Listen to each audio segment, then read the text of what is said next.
Okay, I'd like to call the meeting to order. We'll stand for the Pledge of Allegiance.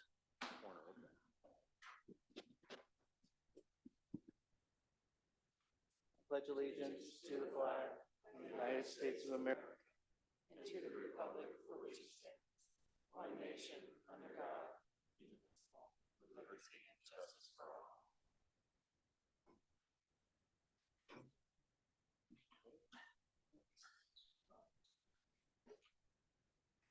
I believe we do have a quorum.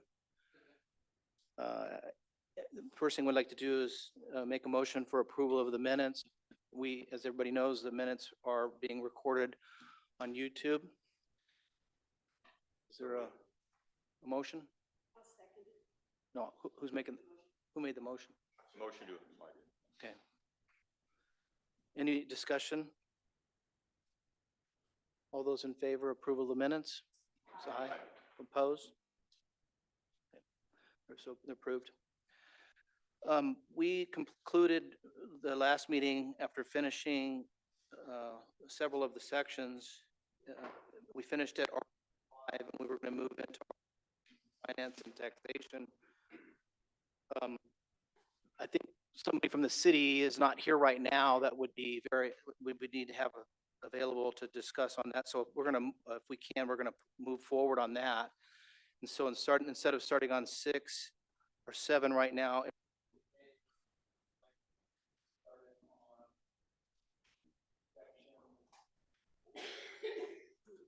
9, which would be the ethics, and then we can probably move right on into 10 on the elections on that.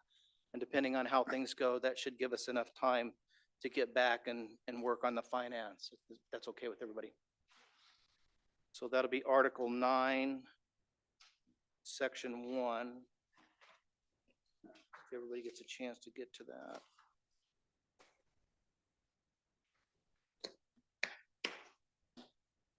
The first one starts with prohibited activities, sections A, B, and C.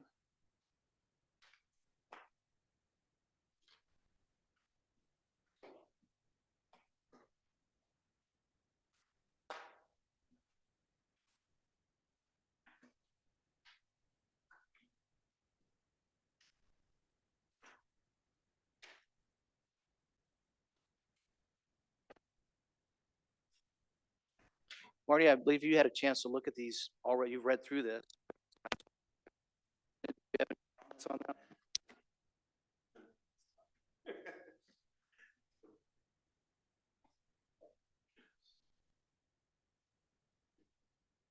Yes, Kenny? Thank you, Mr. Chairman. So in Article 9, it starts out with prohibited activities, and I'll let the attorney do whatever they think they can do. I just want to point out that I thought it was odd that we included race, color, religion, sex, disability, and natural origin, which I believe are protected classes for ADA, but not for hiring folks. And we specifically left out age and sexual orientation, which are federally protected for hiring folks.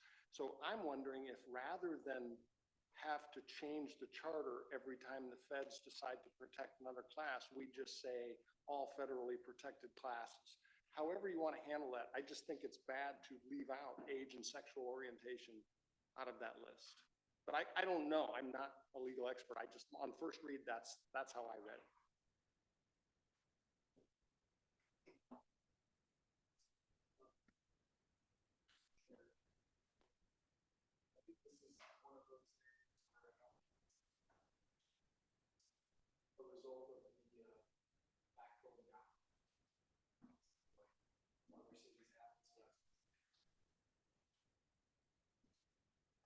Perfectly valid observation.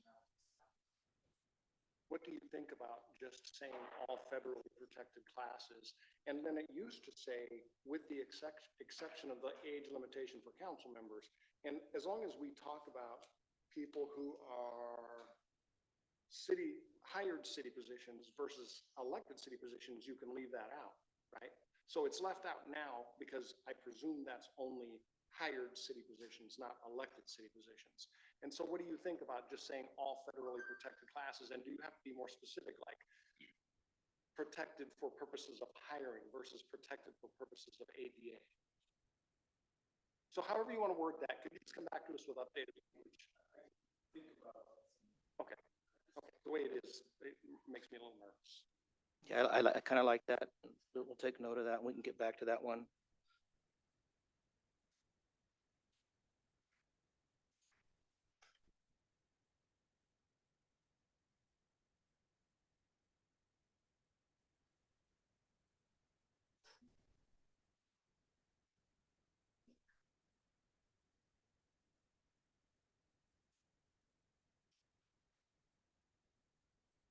Anything else on section 1?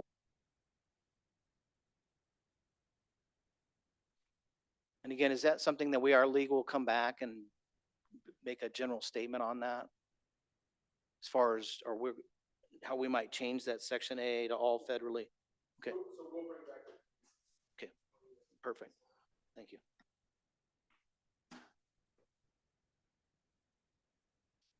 So Mr. Chair, hopefully this is what you have in mind, but so what I've been doing, most of the items that the sections that people call out to discuss, or take notes, maybe some of the these. So what we're hoping is after today, the first one, we'll certainly move on.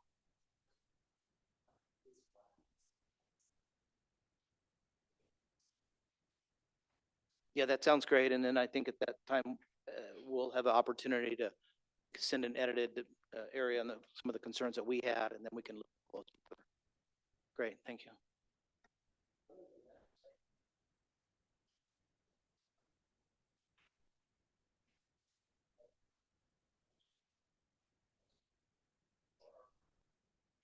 Well, we'll complete section 1 here through A, B, C, D, and E. Does anybody else have any questions on those?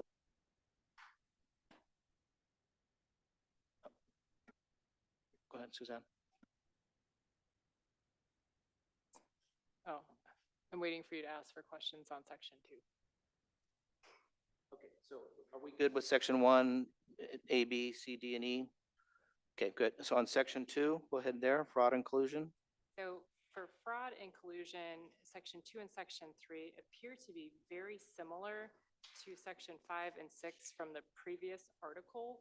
And I just wanted to call that out to see if that was indeed the intent behind that, to include those sections again, or were they just duplications?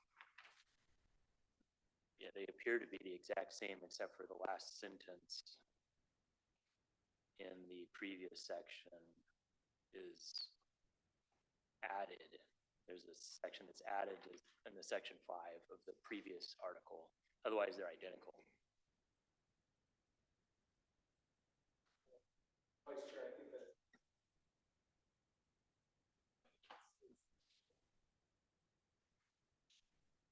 Okay, so it's probably like a duplication, perhaps.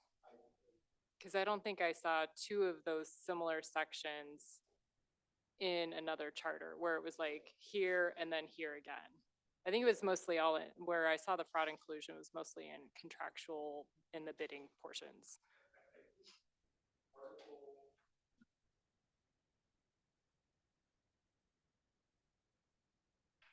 What's the city as an organization? What's its policy for?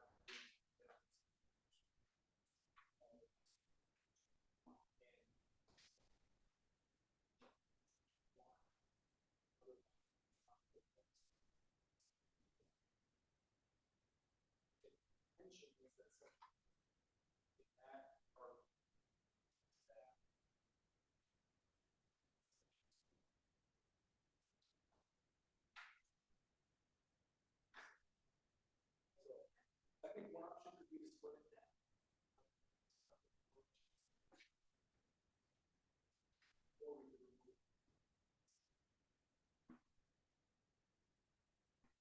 I don't want to put the cart before the horse and discuss Article 8 before we get there, but that was what I was leaning towards too, is maybe one was more applicable to council, one was more applicable to staff, and instead of trying to merge them all into one paragraph, they get split out a little bit more clearly. we can look back at when we get to 8.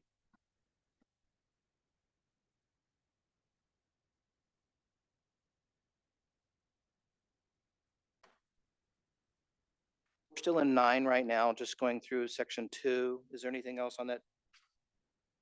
We talked about whether those needed to be split, one for council and one for staff, and then we'll readdress that when we get to the contracts in Article 8.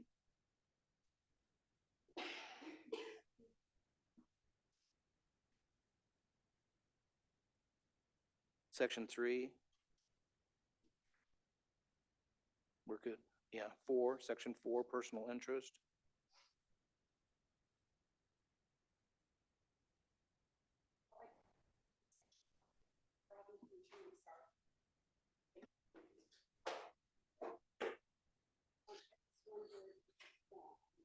Very last sentence, the last line is shall be guilty of a misdemeanor, and upon conviction there shall be removed from office. And I wondered, do we need to address any other possible legal recourse depending on what's happened, what's transpired, or is that just assumed? Lisa, I'll tell you that I actually called the city attorney, the other gentleman. Thank you.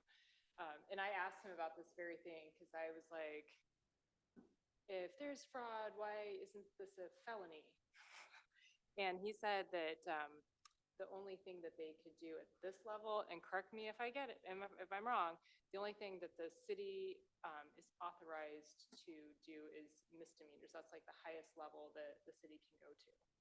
So then I asked him if they ever make referrals or felony type of things, and he said, should it arise, they're doing that. And then that's like the most conversation we had. Is that, did I understand that correctly? So the question here, what are we creating an offense in custody, or are we creating an mechanism? In an earlier section, we talked about a provision where the council could vote to remove. That's something we're going to. Is that kind of how that we're creating? Well, both, but I'm also wondering, do we, let's say we have to force to go back because get restitution, or gives us the right. So the city is the victim.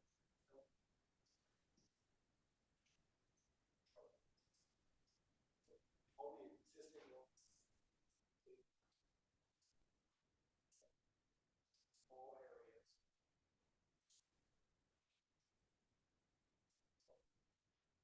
Well, is definitely an existing.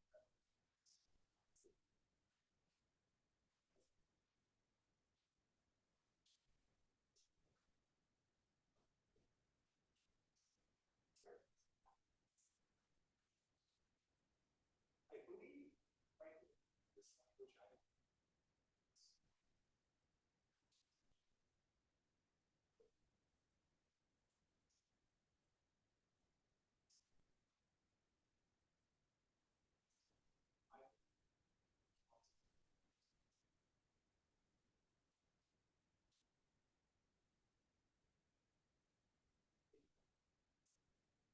I mean, I don't know what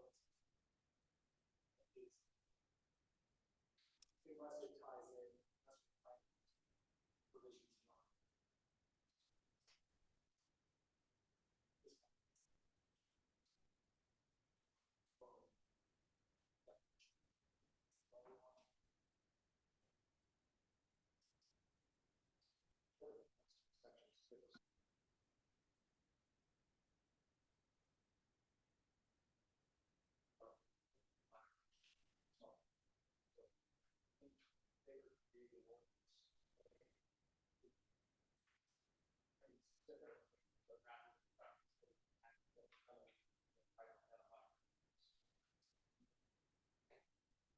That's just maybe a matter of cleaning it up legally. And then, yeah. As long as the attorneys. Are you good with that? Yeah. And I think also what worth mentioning is this section two, this fraud and collusion section is verbatim from other charters as well. So this isn't like unique language.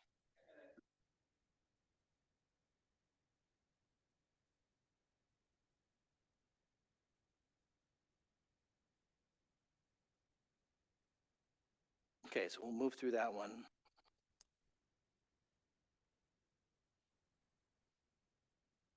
I'm looking at section 3 and section 4. Does anybody have any questions or concerns on those? Avoidance of fraudulent contract, personal interest. Yeah. Sorry. Okay, are you hearing me now? Can you hear me now? So section 3 and section 4. Yeah. Section three, I have a question. Again, last line, in this last lines, it asks, says, under corrections, in privacy, under corrections. Recourse, I think, for, purchasing items going up.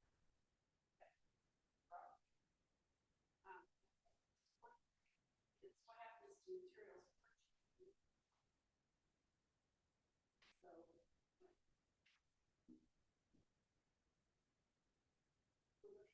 as city manager shall and or supply.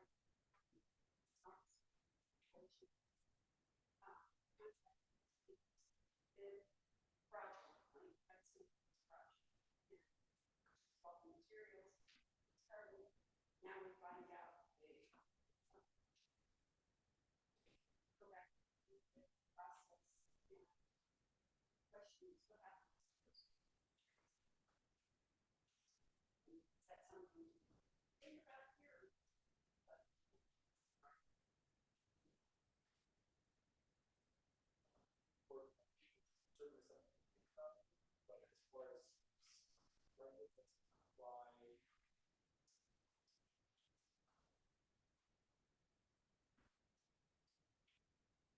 that something to think about here? Would there be language in the contract that would cover this type of situation? I don't know. That's my guess, is that hopefully the city is writing something into their contracts that would cover through, you know, if somebody defaulted or what would happen if the contract became null and void. Maybe. Yeah, we can get back on that one. We'll provide some advice on those sections, including section 4. Looking through now.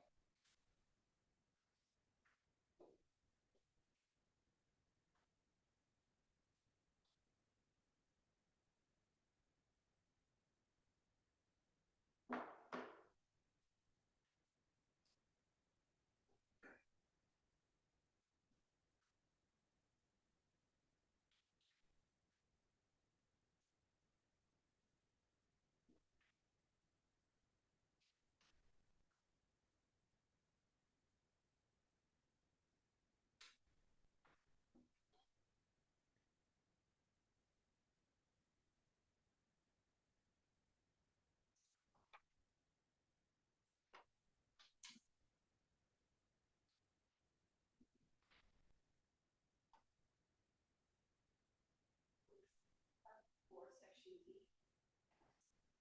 Yes. Partner in civil union child, child's child, grandchild. Is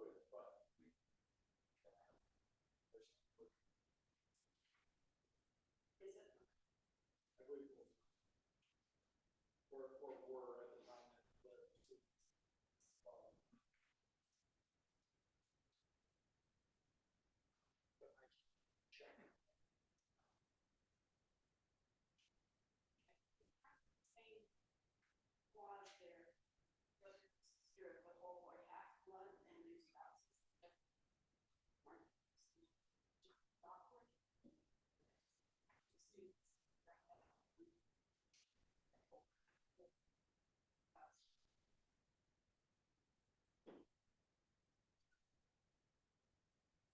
Board member, one thing that I would suggest about all of section 4 is that it is quite detailed.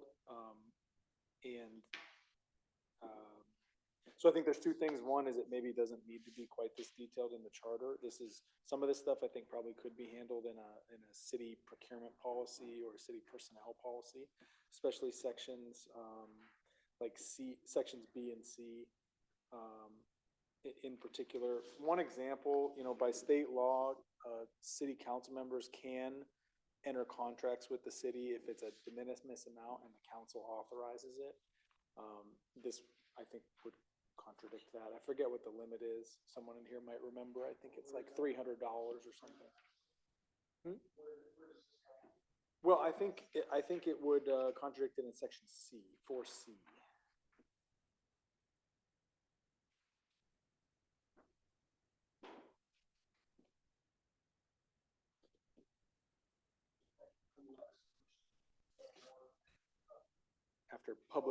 After public competitive bidding.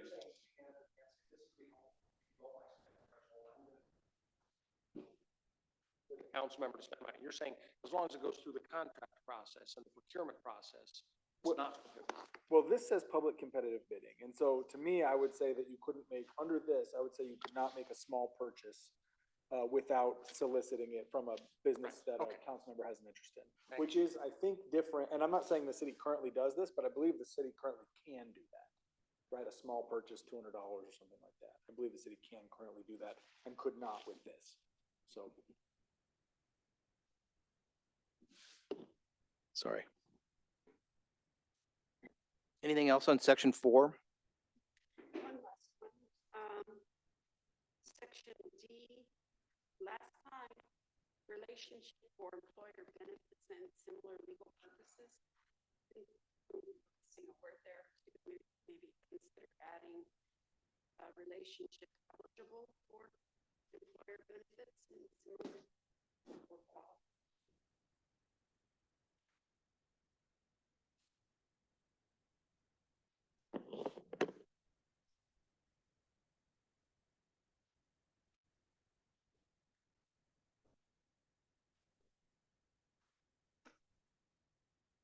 All right, we're going to move on to section 5, regulation and lobbying.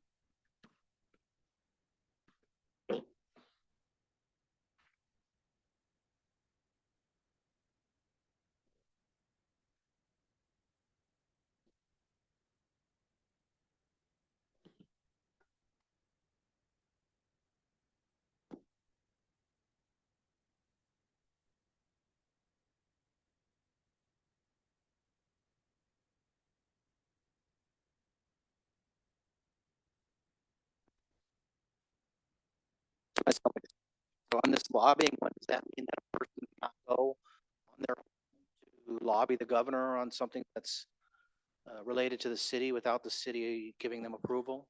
Is that without the city council giving them approval to lobby? Actions, not lobbying other governments on behalf of the city. But I mean, that's the good look at if that's something you wanted addressed.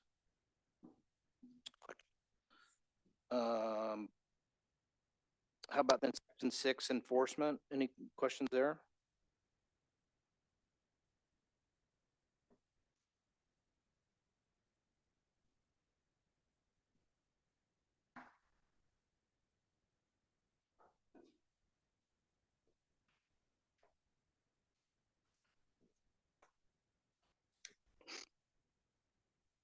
Anything else? Anybody have any other questions on the ethics, Article 9? Under section 6, enforcement, we have elected and appointed.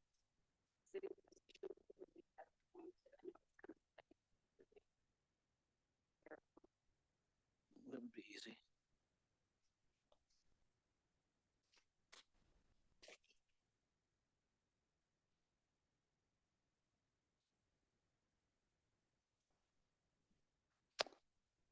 All right, anything else?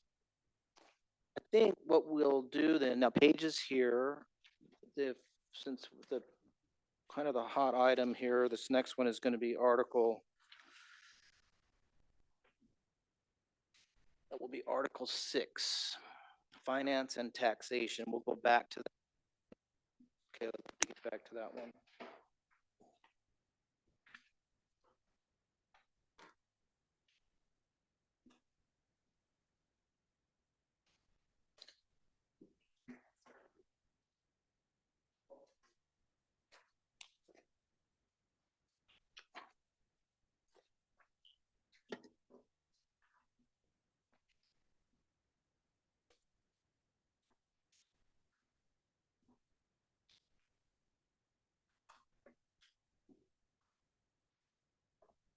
Go-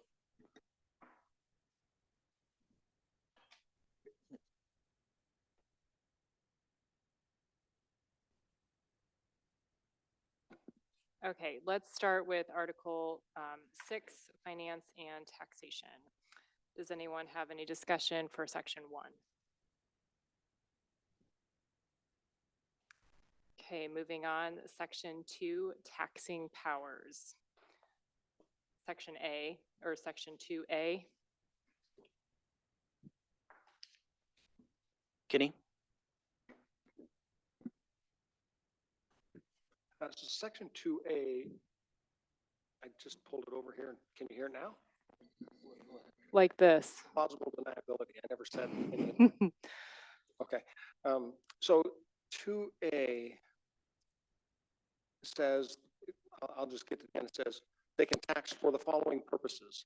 1 is a purpose, 2 is a purpose, and then 3 is kind of a new definition of what they can tax for. They can also establish special taxing districts to provide for improvements. So I'm just saying 3 should be included in the main paragraph of A of those things that purposes for which they can tax.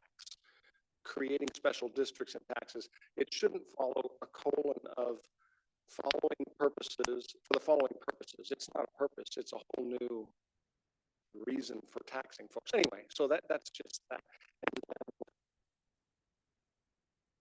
Okay, yeah. So 4 again, that fits in there just fine as a way they can tax folks. So I just think it needs to be incorporated in A above, which is the reasons for which they can tax. It's not like 1, 2, and 4, creating special taxing districts. That's all I had on that section.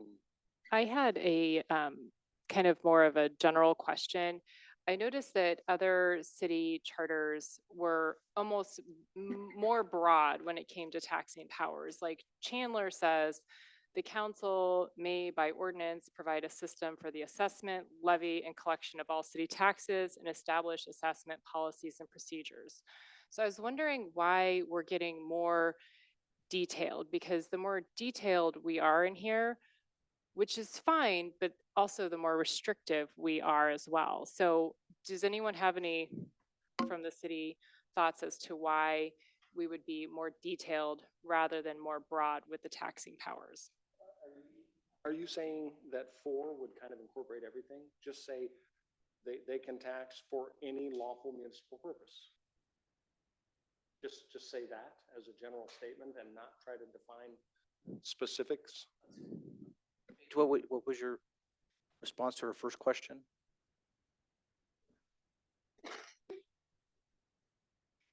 I think it's really up to the board if you would like to have it more detailed or if you want to keep it more general. You are exactly right that if it is more detailed, it could limit the city in the future. Whereas if it's more broad, that does give the council more flexibility. Thank you. Ken, what was your suggestion was to potentially look at something more broad? I don't know. I don't want to put words in your mouth. What were we going to say? I was following up on what you said, which is why are we calling out repayment of bonds and indebtedness, things like that? Why don't we just say they can use it for any lawful municipal purpose? They can raise taxes for any lawful municipal purpose. I'm fine with that the state statutes restrict so much what you can do anyway, that we're not restricting any further in here what state statute doesn't already restrict. I agree. I thought it was curious that we were being so restrictive. And then we throw in some other things, in further sections that are, I just thought maybe for section 2, taking a more broad stance would be better because again, we're very specific, collect ad valorem and excise taxes, including but not limited to. I mean, to me, it's just like the council, will provide a system for the assessment of levy and collection of all city taxes. That was my thought on it. Lisa. I'm sorry, go ahead. Can I throw something out just to consider? Um, I kind of lean towards keeping it with specific language we've got, just because we've got a lot of people who are very, very dead against property taxes. And I think we need to really talking about where we may lose over support of the charter because they're not saying what they're going to do tax-wise. So they're going to try and pull a fast one on us. And so keeping it specific, I think, is a better option. And that's just my. Kenny? Thank you. Maybe Suzanne, if you could, maybe I misinterpreted what you had said the first time. Section 2 is just saying the city council has the power to tax. And in that case, I don't think you need to specify what purpose they might choose to tax for.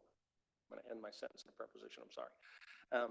But then section 3, 4, and 5, I think if that's what you're saying, is that sections 3, 4, and 5 are still necessary, I agree.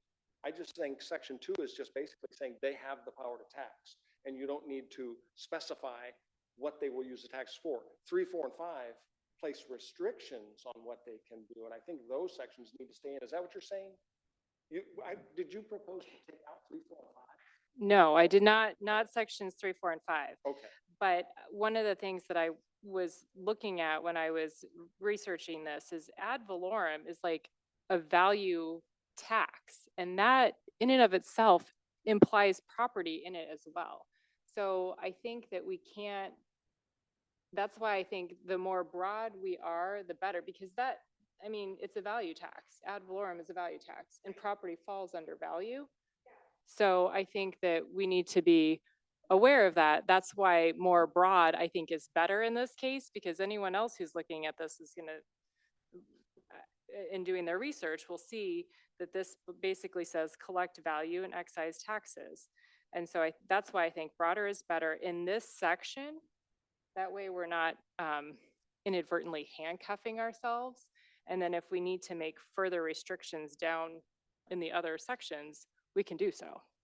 Okay, so I think I understand exactly. So section 2 should say, if the city council taxes folks, they can use it for only legal, lawful municipal purposes. That's all section 2 should say, is they can tax people for lawful municipal purposes. And then when we get to sections 3, 4, and 5, we say, here is how you would impose these types of taxes: sales tax, property tax, which is the ad valorem. And then down below it talks about how they would do that. And that's when you talk about whether you want to have an election or do it by city council vote or those kinds of things. So number 2 just says, if you tax folks, you can only use it for legal purposes. Sections 3, 4, and 5 say, here is how you would impose those taxes. So I think I agree with you, and I still say section 2 can be more broad and general in nature. And then when we get down to 3, 4, and 5, that's where we have the discussion of how exactly do we want them to impose those taxes. Is that kind of? I think we're kind of coming at it from, yes, I think that is what I'm saying. Bobby, and you speaking of Mike?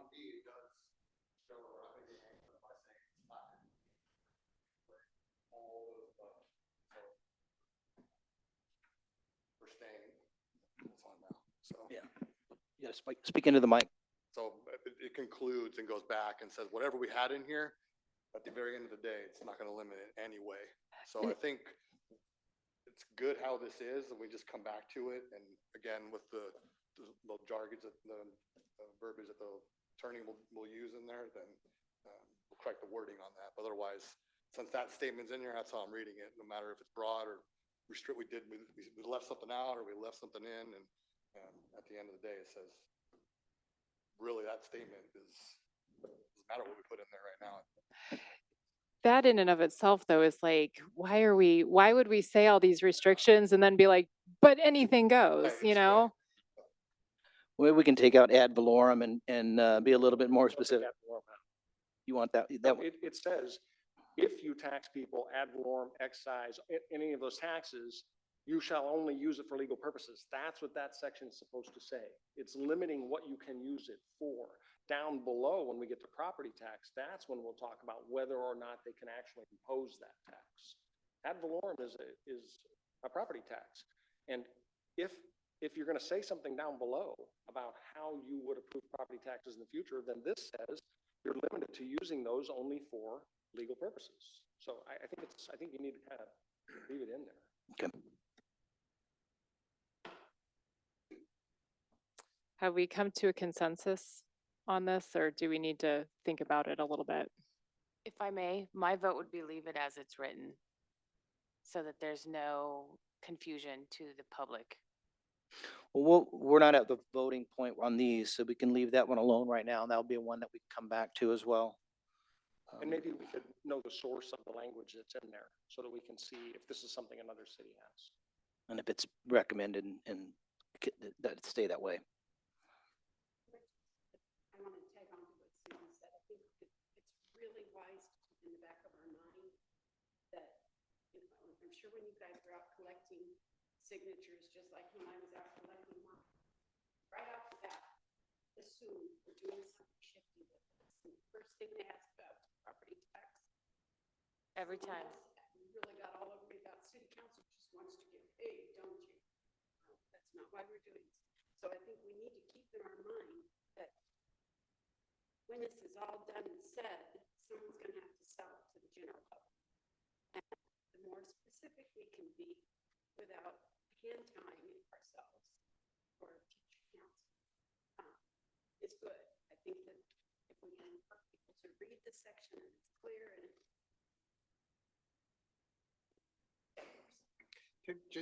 Point noted. Will? So we're clear, I don't think the issues, unless I heard wrong, specificity isn't the issue. I mean, I think we all agree that it has to be, especially when we're talking about, you know, how we're going to tax our community members. Specificity is a necessity. As I understood, it's just where we enumerate it, where we're going to put it. Are we going to put it in section 2, or are we going to put it down further? In my mind, that's the real conversation. Is that wrong? Does anybody think it's too specific? Because I'm of the opinion that we have to be very specific how and why and when we're going to tax folks. Thing that I think is what you're all saying is we want to be specific, but we don't necessarily be specific in section 2.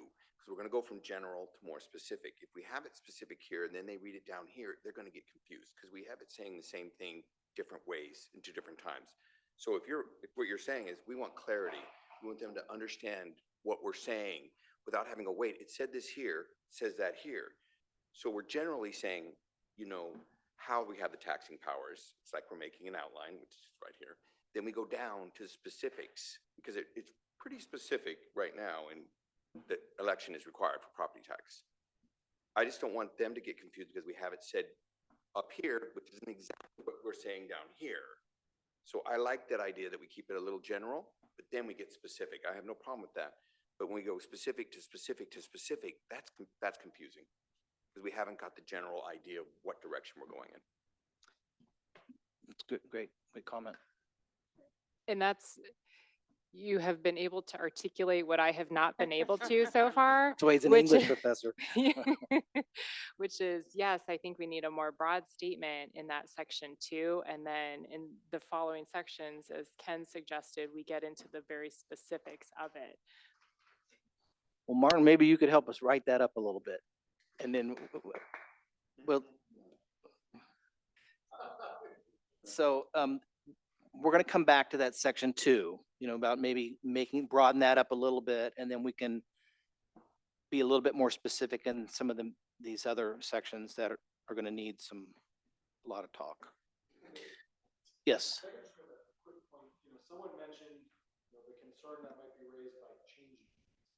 And I would just encourage you all, the way I think of this current draft is basically a piece of scratch.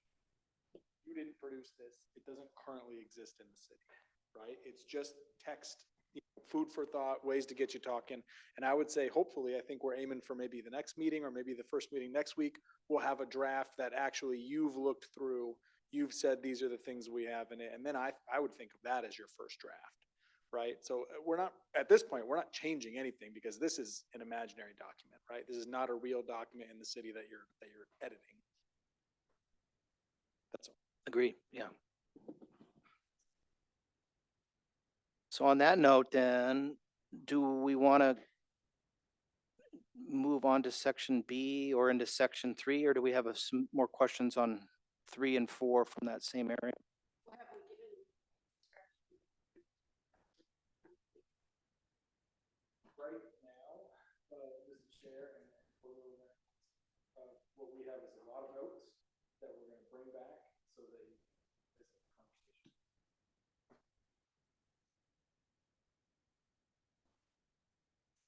this conversation. suggestion of term, if we decide you're going to do any rewriting of section 2A, you just tweak them to say to pay the interest for number 1, to pay general expenses for number 2, and to establish. That might make it more clear that that's really talking about the purposes of those taxes or of the taxes, because the structure would be set the same. Oh, just make the sentence structure more parallel. Yeah.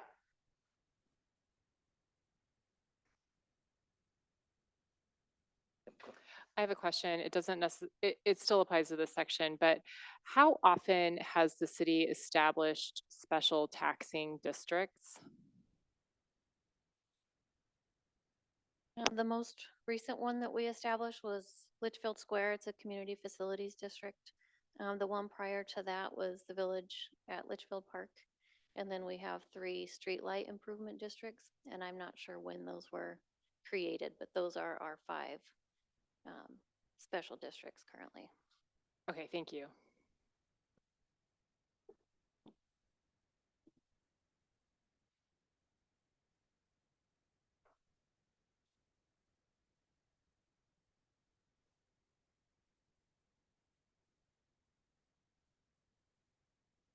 Anything else on 3 or 4?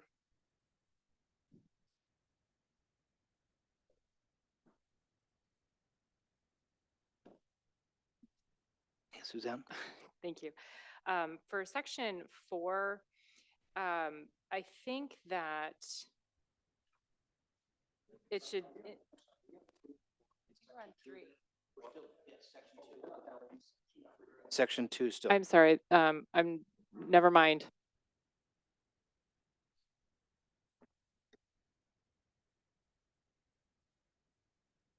Just finishing up section 2 on taxing powers, and discussed section 3 and 4, and then there's the B section. Anything else on that? So section 3, I guess my first question is right now, the council does have the authority then to raise city sales tax whenever, however they deem, and without a vote. Is that correct? Correct, city sales taxes through ordinance. And are there any thresholds or limits in terms of how much they can do right now, or how much they can raise it by? No, generally speaking, there's not. There's a couple that have restrictions such as residential rental, however, that just went away.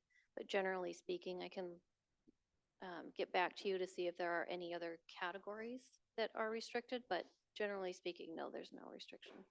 And then when was the last time that they imposed a city sales tax, and what was the percentage that went up?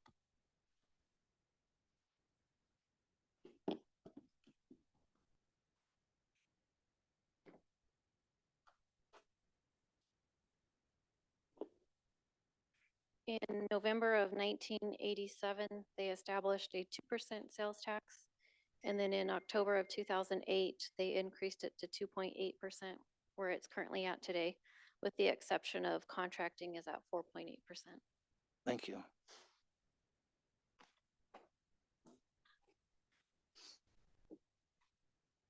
I have some information just. Kenny, go before- ahead. Before we start talking, let me just, Here in the mic.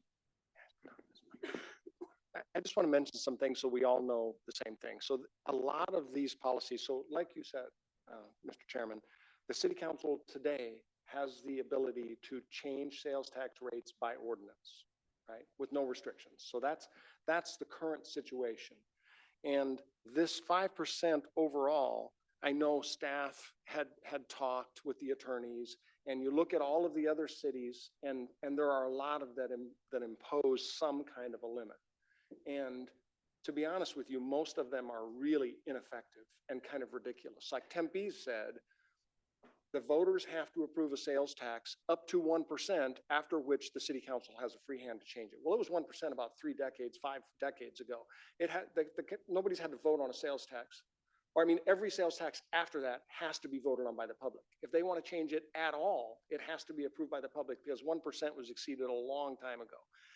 The other thing that you should know is, I printed this up. We talk about sales tax like there's a sales tax rate.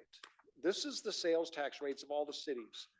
The way those get established is there's a municipal tax code that's approved by all the cities and towns. Everybody sits down in a meeting down at the League of Cities and says, what should we be able to differentiate? Should we be able to break out food for home consumption, which is groceries? Yes, let's do that. Some cities want to tax it, some don't. Okay, we'll break that out. And there are a lot of breakouts. So when you talk about sales taxes, there's actually a list of about 15 or 20 that cities impose. Now, a lot of cities just say, this is the rate for everything, right?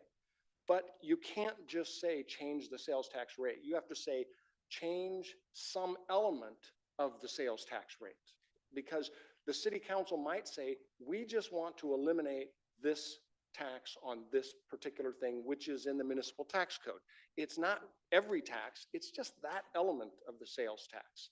So for instance, I wrote down what some of the tax rates are. Our tax rate is 2.8, as our finance director said. Avondale's is 2.5, but Avondale got the legislature to approve, Avondale and Glendale. What if we broke it out by items over a certain dollar amount? Because we have this car sales thing down here on the freeway, and we really want to attract everybody in the valley. So anything over $5,000 one item purchase is only 1.5% in Avondale. Okay, so if that were required to vote, you'd have to vote just to do that, right? Because that's a change in the tax rate. Goodyear 2.5, Peoria 1.8. Oh, Goodyear 2.5, restaurants and bars 4%. Okay, so I'm just saying it's not as simple as just saying change the tax rate. The city council, we have to depend on them to do the right thing, and they always have, and I think they will continue to do the right thing. And I got to be honest, I'm going to go back to what Lisa said earlier. If you put in there and the voters have to approve anything over 5%, they're immediately going to think, oh, the council wants to raise the tax rate to 5%. That's what they put in there as a limit, 5%. I would never put a limit of 5% in there. Nobody has a 5% tax rate. And if people see that, they're going to be scared. That's what the council wants to do, right? So I would say, leave it by ordinance, let the city council approve tax rates by ordinance. The one last thing I want to mention is this. We're a city, a small city that's very dependent on sales taxes. We don't have a property tax. The legislature has already discussed, let's eliminate rental tax, okay? There goes part of our tax rate. Now they're talking about, let's eliminate the ability for cities to impose taxes on food for home consumption. All of our grocery store taxes, which is a huge amount, right? Million. Okay.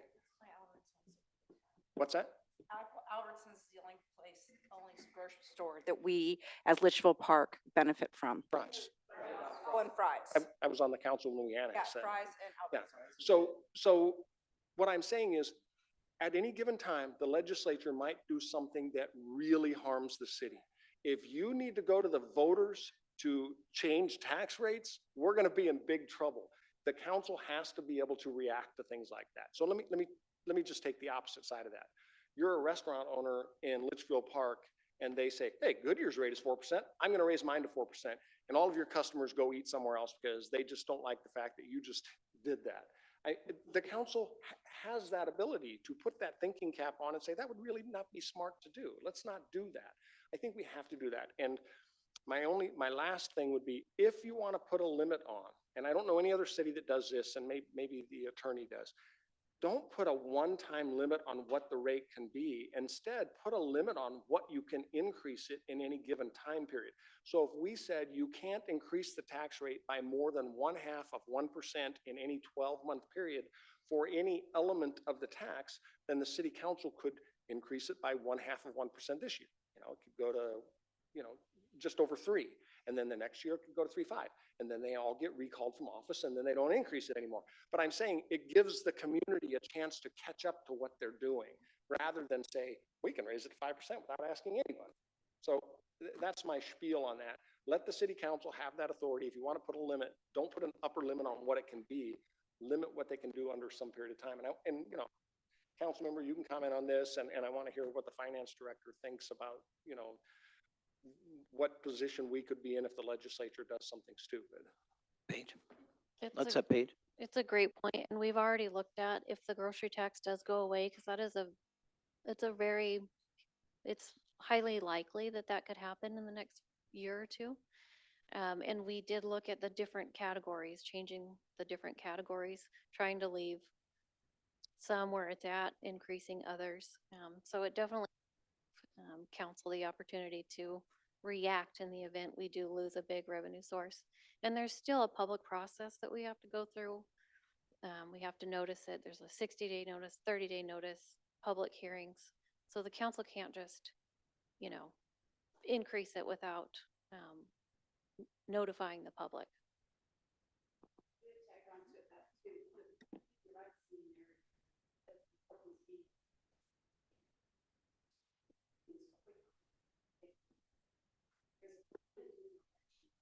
Very good test to that. How long does it take? Months, almost a year. And we can financial trouble if we lost the tax. Residential rental is going away. Fortunately, that doesn't impact us too greatly, but the grocery tax is 20% of our sales tax revenue, so it's significant. I would like to see that as general here as possible, just to be able to be. The call is perfect, you know, answer.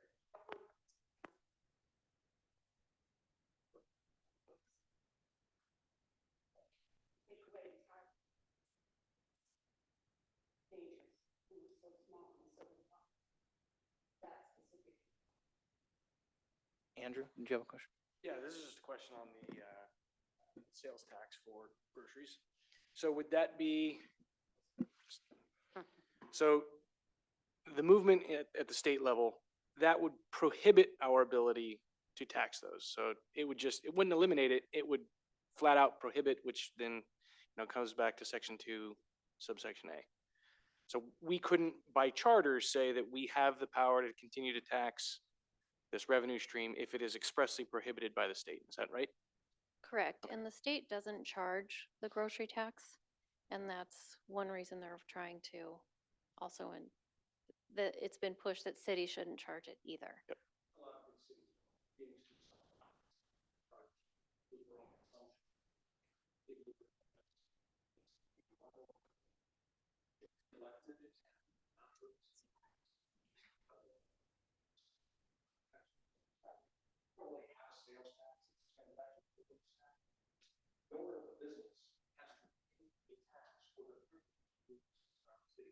They can choose to either pass it or not, but if you do pass it on, you have the right to proceed that we're passing it on to.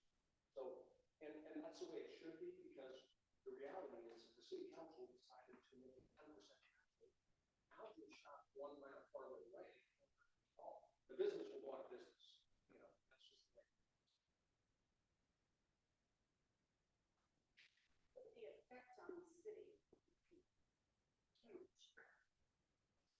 So Um, my question to the limit, this, I think, got in there because staff and legal and mayor, everybody looked at other cities and said, you know, they put limits in there. If we want to put a limit in, let's not put a limit in that is so limiting that we can't do what we need to do for the city. So I think they threw that big number in there. And all I'm saying is that's going to scare the heck out of people. Don't do that because they'll think you're going to do it right away. And if everybody in the room thought, you know what, let's not limit it at all. I'm not really opposed to that. I'm just saying if you do a limit, let's do something more reasonable. yeah, I would agree with that. And we don't have the big box stores. That's why the bigger cities don't need the growth tax, whereas smaller cities, it's viable for us. Suzanne? I have a quick question. On fries, do you have the ability to break it out between groceries and thank you. There's a category called food for home consumption, which is groceries. So if you go to a drive-through, that's not food for home consumption, but actual groceries at the grocery store. Now, if you buy, paper towels at the grocery store, that just falls under retail.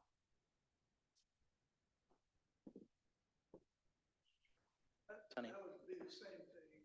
They sell shoes and clothes, prescription drugs, and everything. That's not part of it. Correct. It's just the actual groceries that falls under that category. So on that, then it sounds like we need to definitely have the city have some leeway to deal with that. I think there's going to be a question on limitation and putting a fixed number like that. And we'll move ahead from sales tax into property tax. And my understanding is right now there has to be an election on property tax. I'm Before sorry, we move Fraser. on, I have just a couple more questions on this. So, 2 million is what you said was generated by the grocery sales tax, yes? Yes. And that's 20% of our total budget or 40? It's 20% of our sales tax revenue. Or sales tax revenue. So it's total sales tax Approximately. revenue is 10 million. I'm just trying to figure out how we got to 5. So if we eliminated 2.8, so roughly if we maxed everything else out at 5 and we lost the 2 million, if I'm doing my math right, then we generate, I think it'd be close to 13 million. Yes. Like, and so I'm just trying to figure out where that 5% gives, how much leeway that gives the council to make up the difference. I don't think we need, Kenny, you had a good point. I don't know if we need to put 5% in there because everybody's going to see it. I'm just trying to do the math to figure out how 5 got there. And if that's sufficient to make up the gap, if we do get a, massive hole blown in our budget. Yeah, 5%, if we did 5% in every category, we would generate more than we do today. There's certain categories that maybe we would get close to that, such as more of the tourist activities, more of the, hotel category. But I did the analysis, and I can actually send this out to the group if you'd like to see. We did this in a council study session last budget year where we would need each category to be if we lose the grocery tax. I would love to see that. Thank you. That's a really good question. And I've had to do that same analysis, and council member said, how much money would we bring in if we increase this to that? And I said, well, I can tell you how much you'll bring in if everybody continues to shop the way they are. If you have a public election that says we're increasing our rate from 2.8 to 5, you're going to lose businesses. All the businesses will be at the council meeting that night saying, we're going to close up shop if you do that. They will be furious. So I think 5 is a number like, we're never going to reach 5. Put 5 out there as a top limit. I don't think anybody intends to reach 5. So, yeah, there's 2 ways, I think, to look at your question. One is, where would we get 5, or what are the right numbers and pages expert on that. The second question is just why is 5 on this piece of paper that you're looking at? I think, Board Member Jones. Right, it's a safe number there. We're gonna put something in there, it's flexibility. And again, I would just repeat what I said before, is that this is scratch paper. If you don't want it, take it out. I mean, you could take out the whole section, you can take out the whole article, you're in charge. And so I think on this first pass, don't give too much deference to anything that's just because it's printed here is what I would suggest. I have a very rudimentary question. Do we have to put a number on there? No, you I think that's what he's saying. Okay, I think if we just leave it up to the voters, you know, then they put the confidence in our council. Except where we need to have that leeway if they need to raise some money. There has to be some But flexibility. what, the way it's written is it has to be approved, required election by the voters. So if council is, you know, pitching to the residents that, hey, this is why we need this increase because of losing the grocery tax or whatever the case may be, they already have that control and then they leave it up to the voters. Am I looking at that wrong? Yeah, I think it only says you have to go to voters if you're gonna increase over 5%. So right now, it says they have the ability to change it up to 5%, and that shall require an election of the voters. So I think what we're saying is, just let them change it as they need to change it, and don't put any limits in there. And if you don't like it, don't vote them back in office.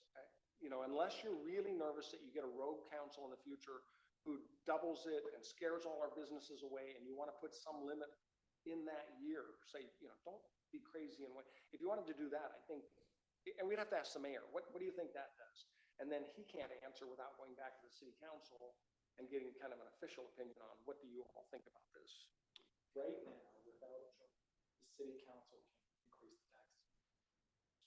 So if you put this language that's currently typed there, you're limiting the city's power by putting a cap on the council's ability to do it without going over 5%. That's for the voters. What you're saying is that you could take the 5% out and say that the council has to go to the voters anytime they increase taxes. That would be limiting the current situation even more. That would be an even bigger change from what the current situation is. I don't know that we want to be that restrictive. Go ahead. I'd like to suggest that we just strike that second sentence altogether, because if you read that without the 5% in there, actually, when you're talking about, and we don't.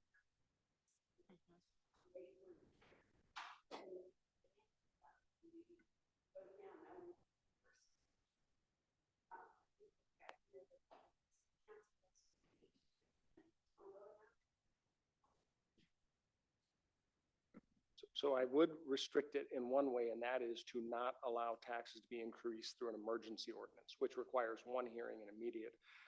Any increase in taxes has to go through the full ordinance hearing process.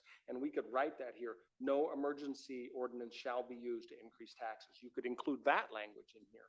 I think it's gonna say it when we get back to the ordinance part. I think we'll talk about that, you know, and say, there's exceptions, and one of the exceptions will be increasing taxes, but it might be good to say it here too. It can't be done by emergency ordinance. And all that means is you have to have two hearings, really. Chair. And if a revenue source does go away, generally we have notice, we have a little time, so it's perfect to say we don't need the emergency. We would have time to do through regular ordinance. Mhm. We're not gonna do this without warning. Yeah, it just, again, we don't want to scare away the voters saying 5% increase, but and still allow the city council to have that freedom to be able to. One tiny little piece of detail, Mr. Chair, I believe, so ADOR collects sales taxes for the cities. ADOR will only change a city's sales tax rate quarterly, and I believe they require 60 days for publishing before the beginning of that quarter, and it has to be official before then. So anyway, I think you're right, everything you're saying, it's not an emergency, but there are times where a city might have a short window, and if they don't hit that window, it gets kicked another 3 months, and that might be something that you're fine with. That framework is there. So I think maybe we'll take a 5-minute break here. Do we have water? Are we good with that, or do we want to just keep moving along? And Done with section 3. yeah, are we done with section 3? Yes,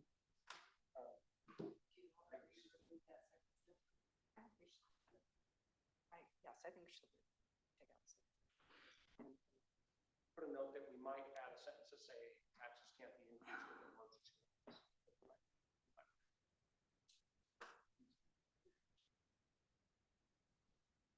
Okay, anything else with section 3? And do you guys want to take a little break right now? Yeah. Sandwiches, go ahead.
You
made your comment?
Well, if you looked and said, where else would you shop?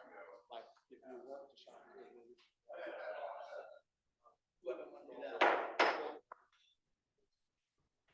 I just been wanting to do that. We'll get the meeting back together here. Thank the food.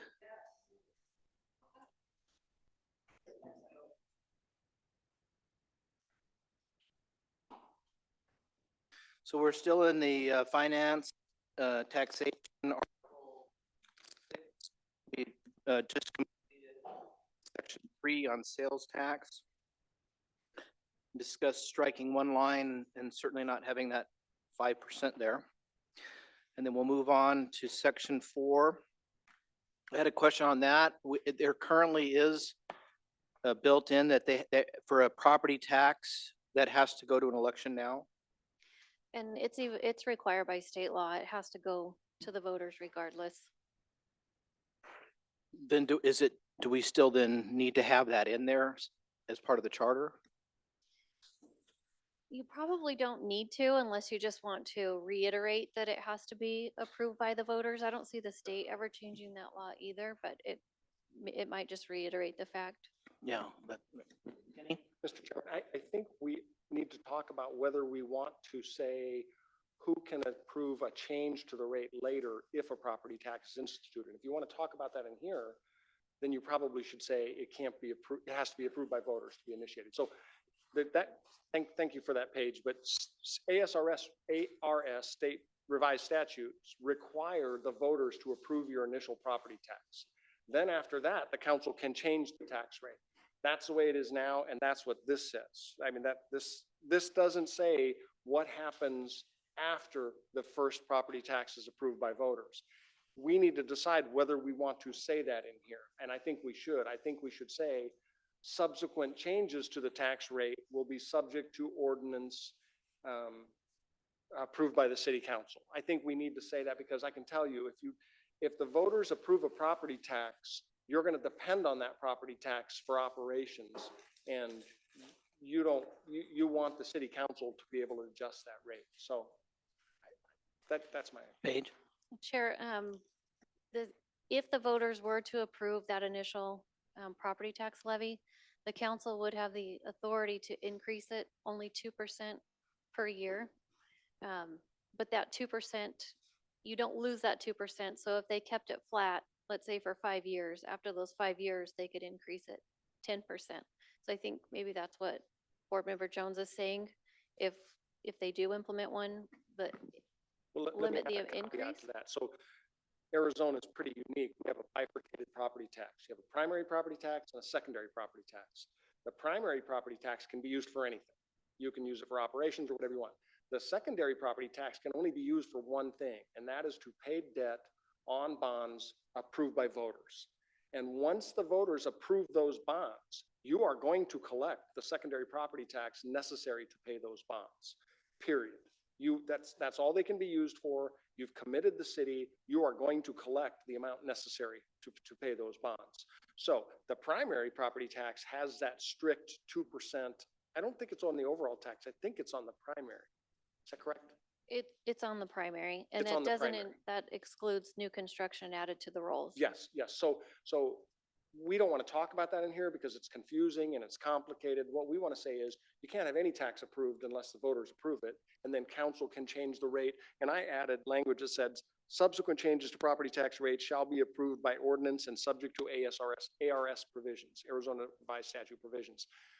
We don't need to say that, but they're really strict. It is really strict in increasing property taxes already.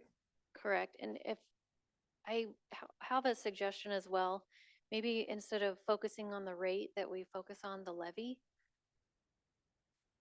And I'm open to hearing your thoughts on that as well, but typically, you set the levy, and then based on what the assessed valuation is, that's how the rate is determined, rather than come up with the rate. Actually, that's a really good point. Now we're getting into a lot of detail, but you're right. I remember sitting in council meetings where they were shedding blood over whether to increase the rate from $1.35 per hundred to $1.40. We're talking about a nickel, and nobody would raise the property tax rate during their election coming up. But what they didn't say is, by the way, your property value went up 25% last year, and you're going to be paying about 25% more because we're leaving the rate the way it was. The levy is what's important, and that's fine. However you want to work with the attorney to wordsmith that so it talks about the levy and not the rate. But I think we need to talk about, do we want to put language in here that says if the voters approve the initial property tax, subsequent levy changes will be done by council ordinance? If you don't say that, there's going to be a huge battle 20 years from now when they get their first property tax rate and it doesn't say in here how that gets changed. People say, well, we had to approve the first one, we must have to approve the second one. And it's good to just kind of state the obvious, I think. But I'm open to. Lisa, do you have a comment on that? I would agree with what Kenny's saying. I think it makes sense. Maybe on that one, we can have some of the language changed on that as well, then we can go through that again. Anything else on section 4?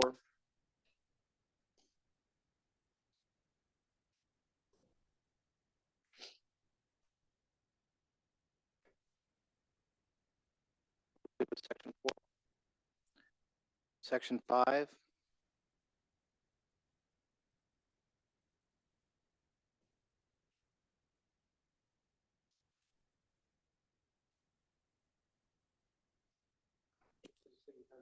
Everything else says council does things. It says the council shall contract, say by ordinance or by resolution.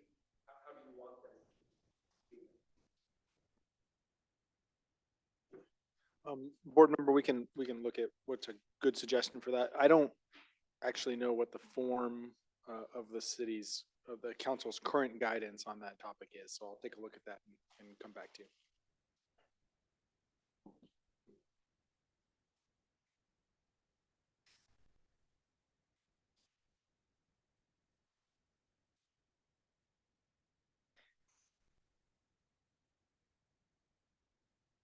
Just moving into section 6.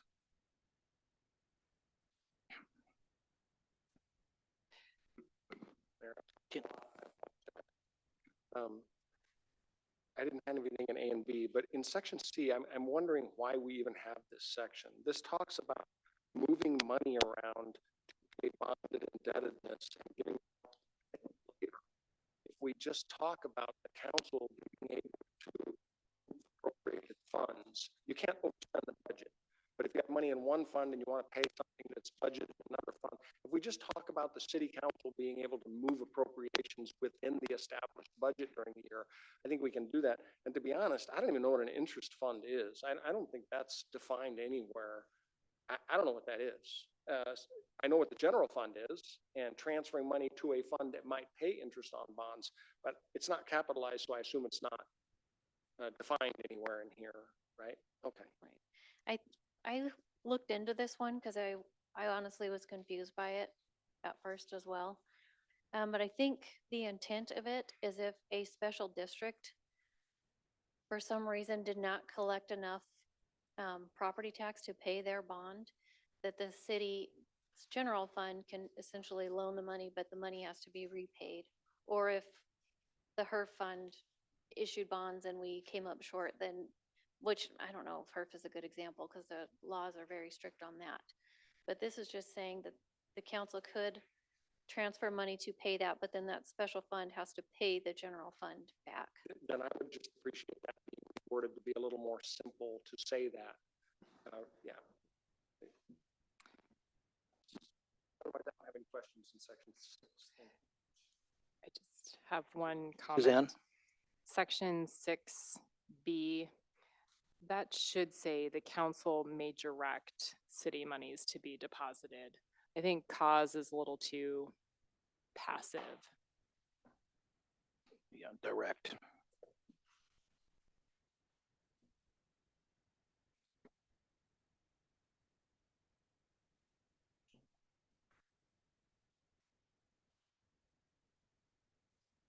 Okay, we'll go into section 7, independent audit and review.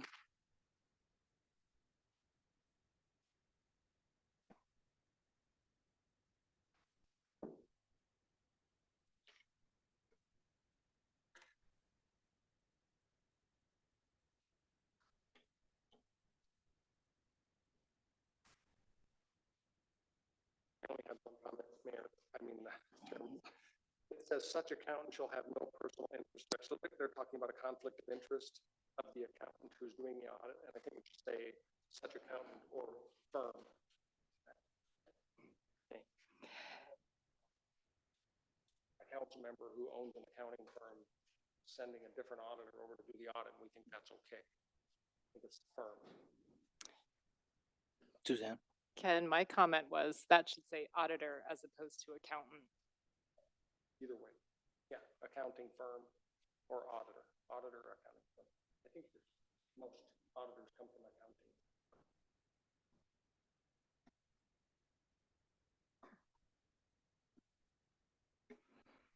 Anything else on section 7?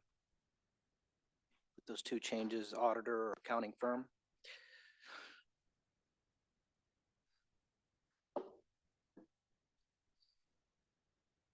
On section 8, maybe Paige, you could explain, as far as currently we maintain a certain minimum now, or that's already in place now?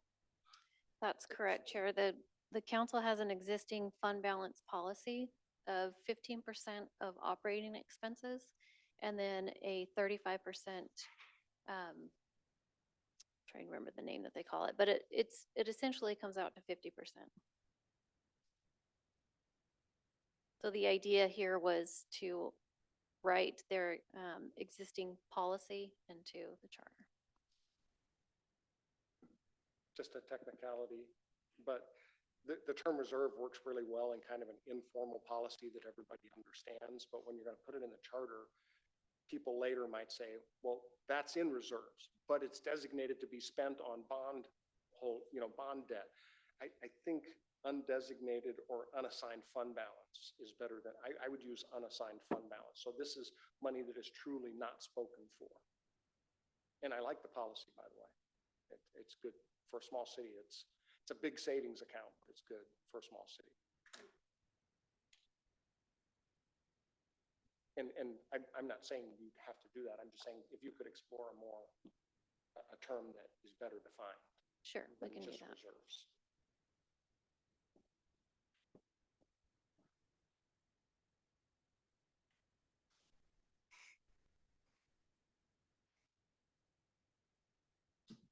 I got a quick question on this, section 2, increasing that like that, would that help with our bond rating in terms of incurring future debt or anything to have a bigger reserve that way? Would that be something that would assist with that? That is something that they take into consideration during our bond rating. I don't know how much that would help our bond rating. I don't know if Board Member Jones has any thoughts on that. Every year with all three. Our bond rate is not going to be good here no matter what we do. It's a small city dependent on sales taxes, dependent on the local economy, and we're going to be issuing junk. As opposed to AAA bonds, where you say, no secondary property tax guarantees that money will be collected every year to pay the debt of that city. There's nothing anybody can do to stop us from collecting that amount. Even if the value of everybody's house is cut in half, we double the rate, we collect that amount. That's just me. And that's how you get high. You don't get high bond rates. But reserves help. I mean, it helps them say, yeah, for sure. For sure, it helps a little bit. Thanks, Kenny. Mr. Chair, Board Member Jones, just, you had mentioned it being a good savings account. Again, this being a sort of scratch paper for you all to think about, it might be valuable if you like this idea. It might be valuable to think about what the purpose of this reserve is. Can it ever be spent? Are there reasons it's being spent? What's it being saved for? I don't think kind of that's something that's important to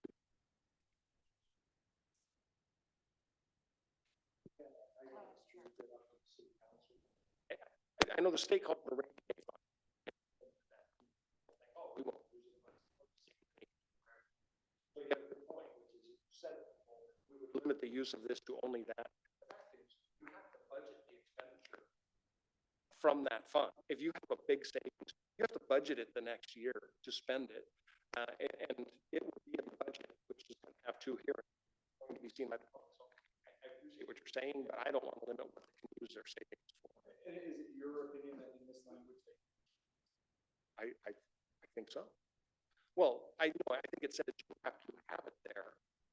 And I think by statute, the city council can budget up to the expenditure limitation established by state, whatever amount they want, including those amounts. The intent of this is that it is not spent. I think we need to write that in there. language, and you're certainly more of a budget person than I am. The city has to maintain it in the reserve. That's kind of what I'm circling in on. To achieve each year. So if you fall below the maximum, but you're still above the minimum, you should budget less next year so that you get back up to where you want to be.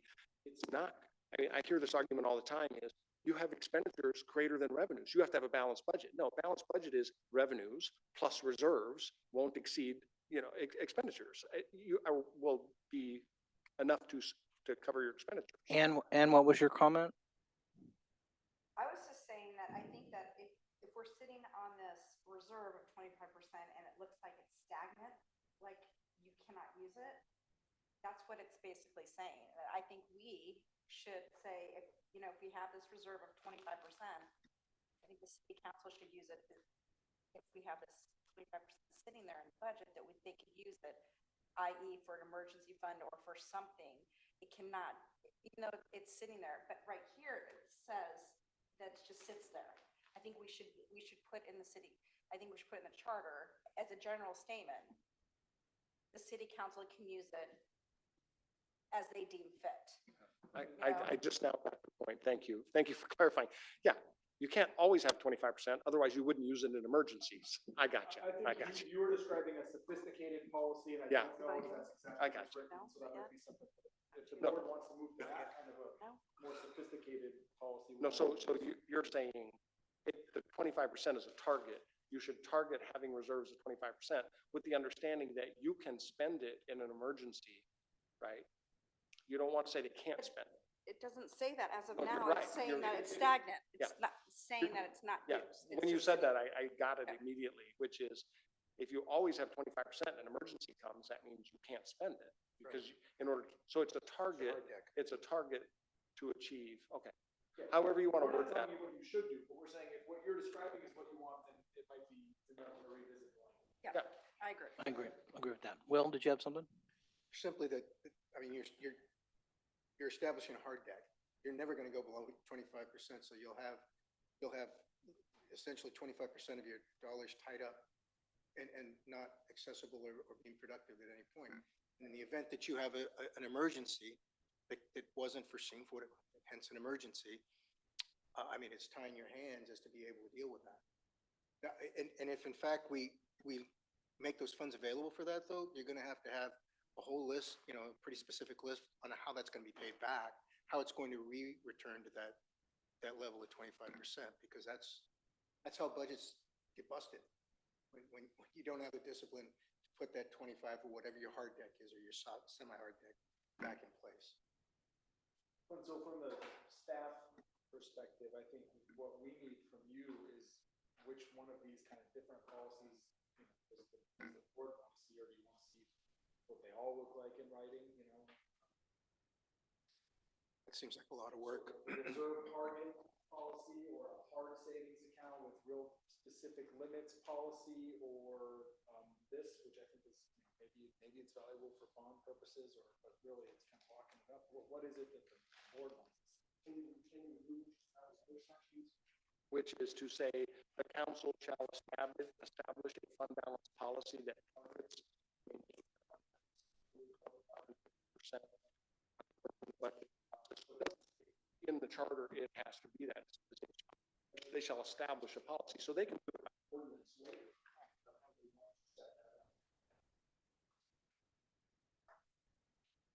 I agree. Yeah, I think they just want to have some flexibility in the spending it and then giving the council some freedom on that without just keeping it stagnant. Anything else? Those are great points, by the way. Will. Chairman, Thank you. I mean, are we still working on section Yeah. 8? I actually have questions on section 9. Anything else on reserve, section 8? So just to clarify, it sounds like we want to move towards more of like putting the city council in charge of creating the policy to achieve these targets. Is that? Yes.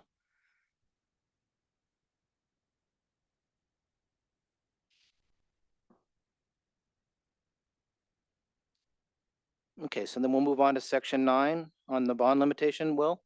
Yeah, Board Member Jones, maybe you can educate me on this. This is in, somebody wrote this, put these numbers, these metrics in. Is this a norm for, I mean, is this a trigger? Is that your trigger warning that you have 4 times the amount of debt as your budget? And that initiates, as, you know, as far as a council member, or you know, for a city budget, that immediately initiates a bond issuance? I don't know. I guess I'm trying to understand, is that number is that a good number, or did this just kind of get thrown against the wall too? So typically, cities have debt limit policies, and it talks about excise tax debt, which is repaid with sales tax, and it says the amount shall not be more than, you know, the amount you collect shall be at least 3 times more than what your debt is, okay, or something like that. So that's that. And then you have general obligation bonds that are paid with property tax, and you limit that as well, okay? But this looks like current city policy. Is this current city policy? It's Paige? not the current city policy, and if I were to make a recommendation, I might switch it from expenditures to revenues, because you do pledge the revenues when you issue bonds. the excise tax bonds that you just mentioned. That way, we know we can't issue debt more than, X times more our revenues. So to answer your question, there's typically a debt policy and it incorporates everything. And what makes me nervous about this is it's only talking about bonded debt and the limit on bonded debt, which allows the council to go out and take out bank loans 10 times that amount.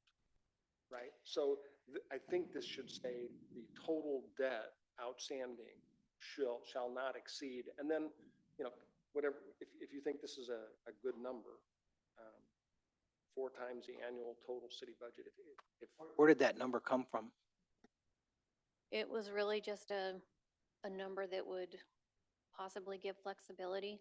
Another reason I would suggest moving it to the revenue side is our budgeted expenditures can oftentimes be significantly higher than money we'll actually spend. Like last year, we budgeted just in case we needed to build a parking garage for Litchfield Square, which didn't happen. We just budgeted that capacity so the council could make that decision if needed.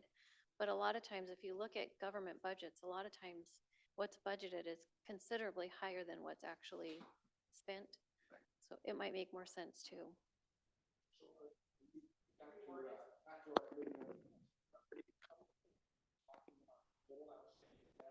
versus the payments of debt in a given year. Like, a total debt in a year won't exceed X percent of the budget. Because if you have this much debt and you finance over 30 years or 20 years, it's different than debt financed 5 years. I know you know finance supposed to park, and you can come back. I think we just ought to incorporate all of that. I think that's a good, excellent point, and it should just look at, debt as a whole, not just bond limitations. Then if you could just come back with reasons for how you got to 4 times. Okay. That's what I would be interested in. I just want to understand it. How we derived at the metric, is it, again, is there a benchmark for cities our size and the amount of debt they'll allow themselves to cover, or rather to grow before they have a bond issuance? It's sort of generated from our existing bond covenants. We are required to have more than 4 times. We're required to generate more than X amount of times our revenue. And if we fall below that threshold in our bond covenants, we have to increase sales tax. So that's kind of where Well, your the covenants are idea pretty started solid trigger, from. yeah, metric. So let me pull those bond covenants and at the next meeting, give you some more information. Thank you. Yeah, that would be helpful. Thank you. Suzanne? To Ken's point, we've talked about bond debt, but we haven't talked about general debt in the city charter so far. And I'm noticing, that's what I've noticed anyway. Do we want to talk about debt issuance at a higher level and then bond issuance? Because I think that if we're getting into specifics, we've got to talk about the revenue bonds and the general obligation bonds and any other municipal bonds that we might be issuing. That? I still like the idea of just changing section 9 to debt limitations, and then you just come back to us with what limitations you currently have in your bond covenants. We can't go below that. That would be bad. And then any other suggestion you have, but I think you're right. I think we ought to incorporate all debt limits in that section. Right, for total debt. All debt. Instead of your bond debt, make it, Yeah. Make it a consideration of the entire debt. Yeah. Paige, is that something you can put together then for us? Yes, I can have it pulled together and we can discuss it at the next Just how meeting. that would word on that total debt and bond debt? Great, thank you.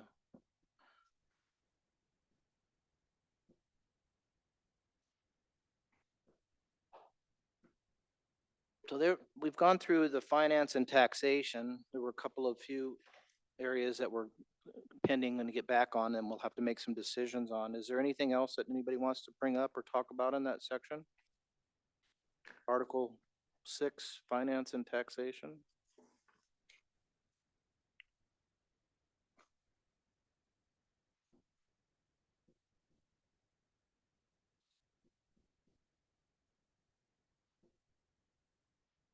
Lisa, are we good? Good. I think if we can maybe go through Article 7 here, get through that and see how our time is. We're doing pretty good here.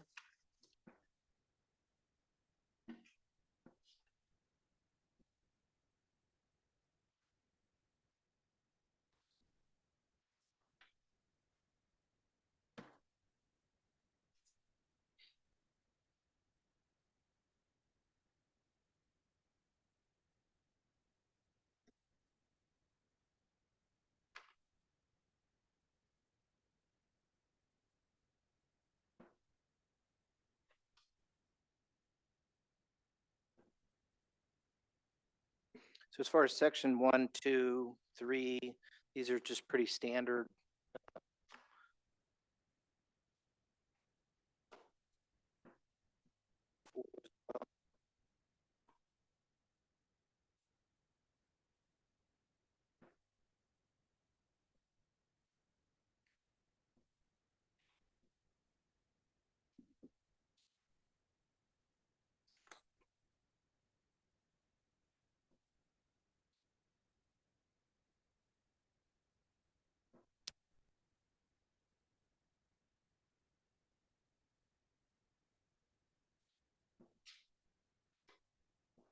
And then in section is. As far as section 1, 2, 3, and 4, anybody have any questions about those?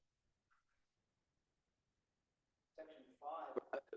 My understanding right now, then the city can go ahead and sell property without, the city council can do that without, just on ordinance?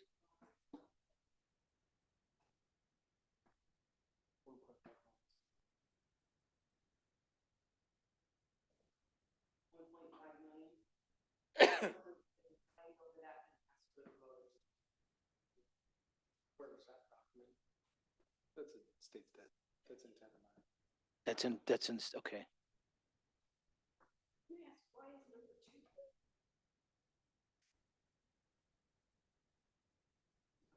I think it was a late addition. I don't think there's any good reason. No. Well, it's not supposed to be. No promises. Susan? On section 2 or item number 2, do we need to add that could be for a state statute? I think that'll still apply. And so the real point of this is this a form rather than a substance. So this isn't authorizing, at least the way I read it, this is not authorizing the city council to do anything. These are things the city council can do.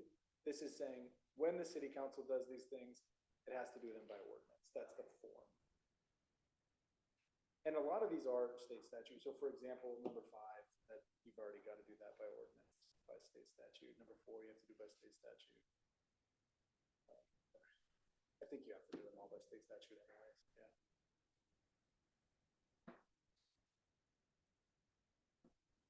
And then why was section 6 scratched? But there,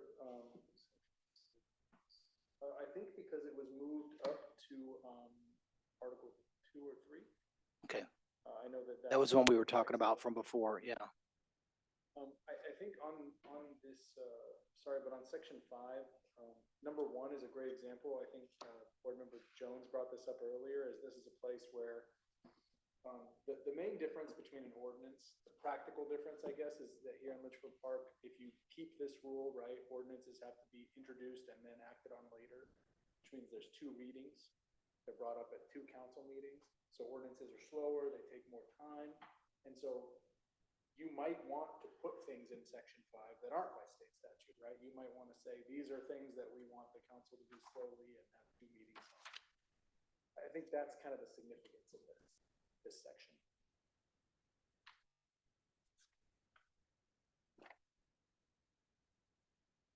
So that paragraph in section 5 confused me when I first read it. It says the following actions by the city council shall, unless specifically authorized or directed by the state, be taken by ordinance. So I read that as unless the state specifically authorizes you to take them by ordinance, then they'll be taken by ordinance. And it made no sense to me. And I think what the word is otherwise, unless otherwise authorized or directed.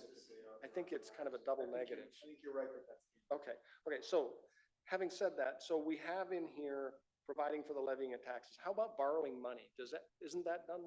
If the city council wants to go out and take out a big bank loan, doesn't that have to be done by ordinance or not? It might, I would have to check. I don't know the firm answer to that. Okay. I think that might be good to consider There adding. are other things that you have to do by ordinance. So what we're talking about is things, and when we get to the section of how you pass an ordinance, I want it to be the most transparent process the city council has, right? Everybody in the public should know, there's first, come comment. We're gonna tell you in a second, come and comment. And there are certain numbers, 30 days without emergency, a certain number of days after it's approved before it goes into effect. We want to make sure that's really clear to everybody, because otherwise, approving taxes and all that stuff can be done by resolution or can be done with one hearing, and it's not very transparent. So we need to talk about all that. So why do we have, I guess my question is, aren't there a lot of other things that we do by ordinance that are not on this list? Tons. And so the state says by statute that certain things cities have to do them by ordinance. Frankly, I think all 5 of these fall into that category.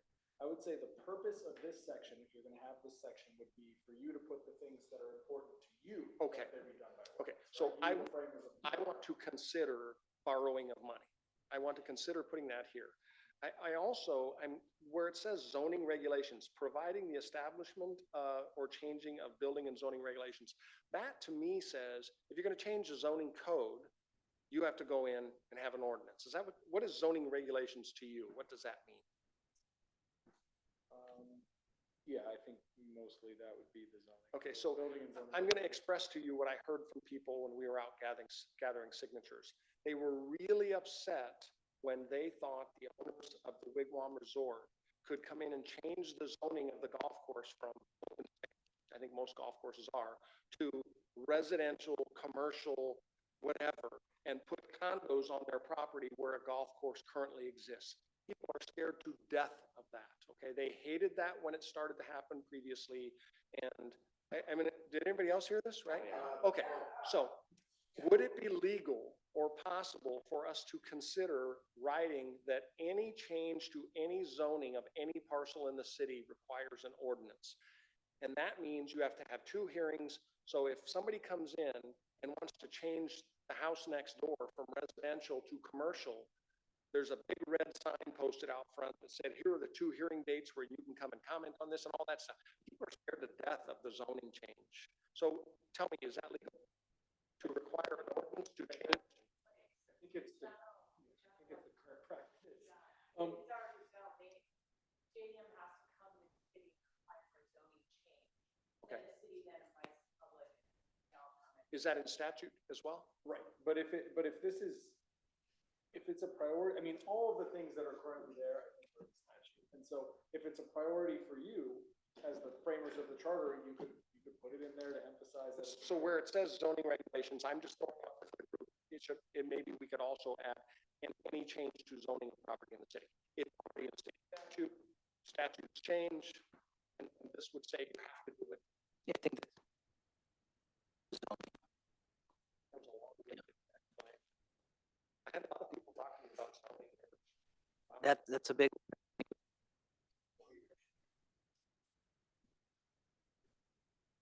Anything else on section 5? Number 5, it's basically saying, ordinances like our traffic ordinances, speeding, those kinds of things, right? For penalties for violation thereof. Yeah, I guess the thereof probably applies to everything. Yeah, so I guess sanctions and penalties. There is a state statute that says that if you're going to create a penalty for really anything, you have to set out the text of the penalty in the ordinance, right? This is probably more detail than you're looking for, but sometimes what cities will do is they will adopt a document by reference, which means they won't publish the whole thing. And there's a state statute that says if you do that, you have to pull out all the penalty provisions and stick them in the actual text of the ordinance and publish it. And so that's, I think 5 is probably already covered there, is that if you are enacting a penalty, you gotta stick it in the body. But yeah, it is confusing. I don't know exactly what thereof means. I guess a penalty for violation of anything.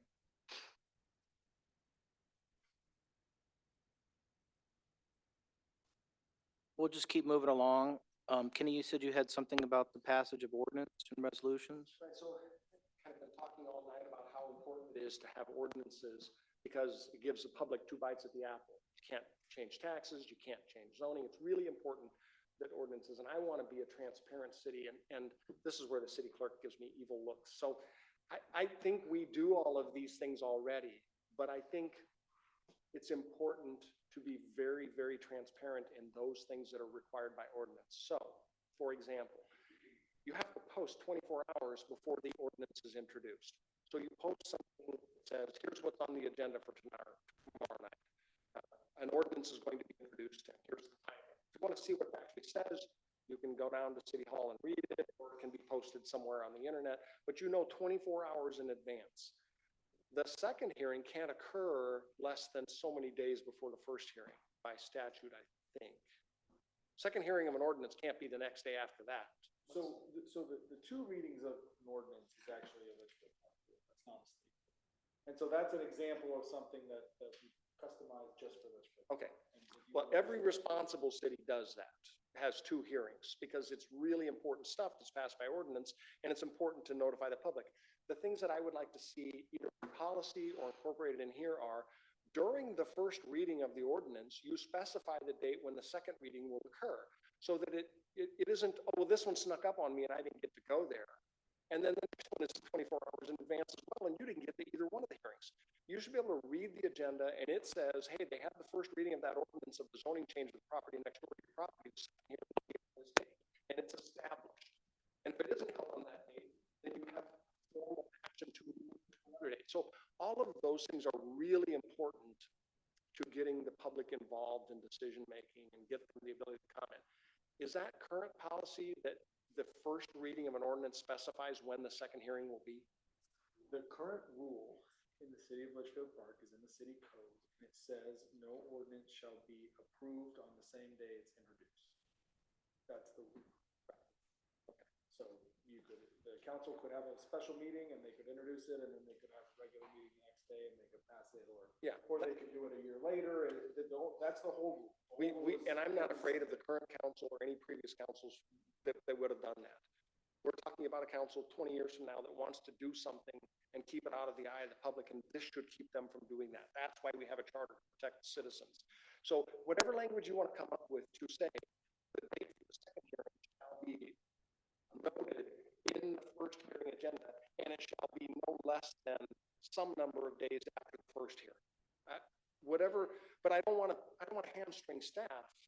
Typically, the way we do it is when we do the introduction, which is the first reading, we bring it back to council with any changes that council proposed during that meeting, the following regular meeting. So it's always moving forward. Well, that's the other thing, the substantive changes, like if you say, we're going to change the zoning from open space to residential, okay? And you say, you know what, I saw a typo in that. Okay, we can go to the second hearing. If you say, I don't want to change it to that, I want to change it to industrial, that's substantive. You're back to hearing one now. That puts you back to hearing one. However you want to word that in here. Substantive changes require a new first hearing. I'm just saying, this is what cities do to keep their public informed and to keep the process transparent. And this is supposed to protect the public. If we're going to let council members change rates or on property taxes and all of those things, the ordinance process has to be nailed down. One, I guess food for thought point is, so the other thing, an ordinance is used to make any change to the city code. And the city code, everything in the city code is important, that's why it's there, but some of it is more important than others, or more consequential, right? There might be things nobody cares about, or a few people care about, technical amendments, things like that. Those would also be subject to this rule. Right. Or unless you, for some reason, carved out, you said, look, this applies to, so for example, you've got, Section 5 here, actions to be taken by ordinance. It could be that the things that are listed there are subject to the two reading rules, or it could be all ordinances. Those are options. I'm telling you, there are a lot of cities you could hear this, where the mayor's reading the agenda. It says, this is the first hearing for changing the zoning on such and such property from residential to commercial. The second hearing will be on this date. And then when they have the second hearing, they say, this is the second hearing and up for final adoption of this. The first hearing was held on that date. So the public says, I didn't get, it was my fault if I didn't show up. It's not the city council trying to pull fast on me. That kind of stuff goes a long way for making voters really happy. Harry, is that something that we could make some additions and changes on that one? But just to follow up on that, because I think I'm hearing, again, and I'm completely for being as transparent with this document, as protective as we can be. Frankly, you answered my, as we were going to go back, my thought had always been, I want to give the council as much latitude as they can with the commensurate accountability. The way that you articulating the ordinance component feels to me like that is the accountability component that I'm looking for. I am worried, though, because the devil is always in the details. Will we be burying the administrative staff? Because again, you have, to your point, these ordinances that, although they're necessary, they have to be dealt with, aren't truly substantive to the majority of the residents of Litchfield Park, but could put, undue work burden on our administrative staff. Does it make sense to use, per John's recommendation, to use a section 5, delineate the top, what is 80%? This constitutes, 80 or 90% of Litchfield Park residents' concerns. They don't want the wool pulled over their eyes in these areas, and we're going to do everything we can to make sure that doesn't happen. In a way, trying to make sure that we cover, that we're addressing the things that are most important to the constituents. And by the same time, we're not making it so that you're having to do this with ordinances, that we're inundating our staff with ordinance busy work that otherwise it's not achieving what you're trying to achieve, and that's protecting our community members.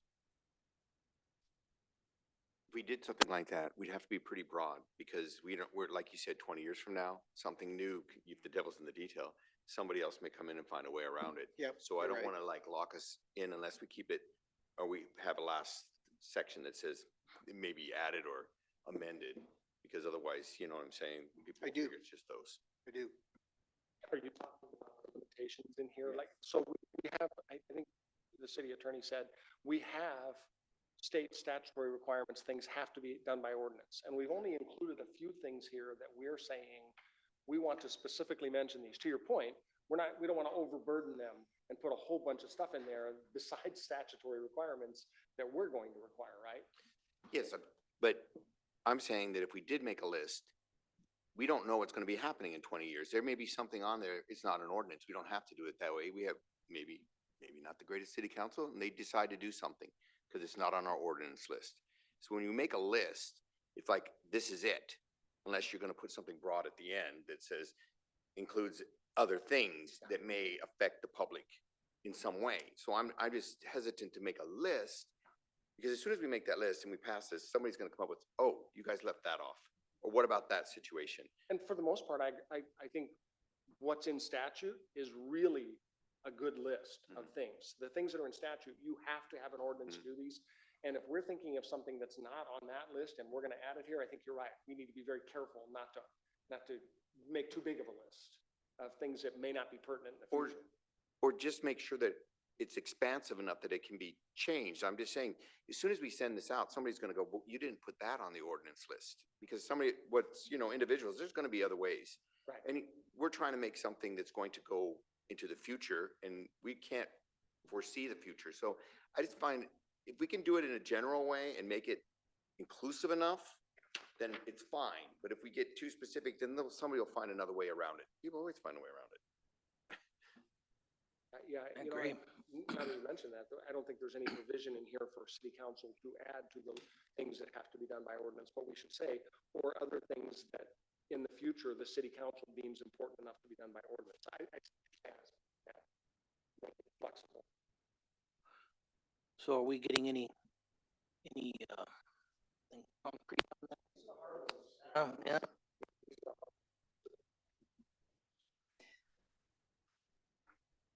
I think that it's okay procedurally if we need to make some adjustments for the approval and that thing, but I agree that as far as what's required, we have to be broad. So maybe don't put the number of days between first and second hearing, but just say there will be a second hearing, and the date of that meeting will be included in the first hearing, whatever date that might be. That gives them flexibility to do what you said, Terry, which is to have a meeting one day and knowing that we're gonna come back next week and have a second hearing, if that's what they need to do. In some of the important meetings where council would call for a meeting, they would do it, say, in the wintertime. And they wouldn't have another one until after fall, when everybody returned from summer. So I think to put those time limits on that in here might be tricky.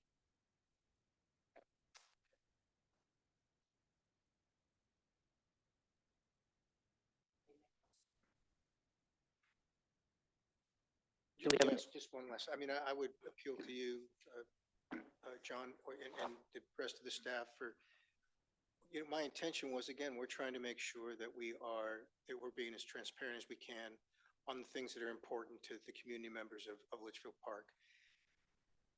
And we're trying to accomplish that while not absolutely burying you in, administrative burden.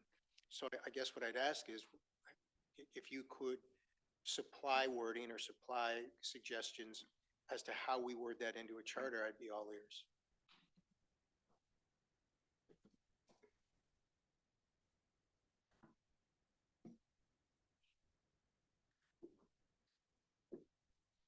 Can we move into emergency measures effective? Be done with at this point, as far as ordinances? Section 7.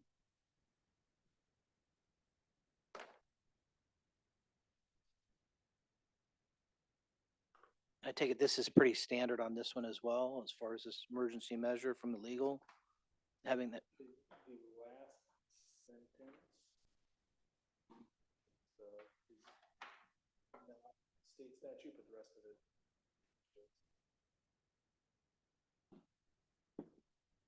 The last sentence in which. In section 7.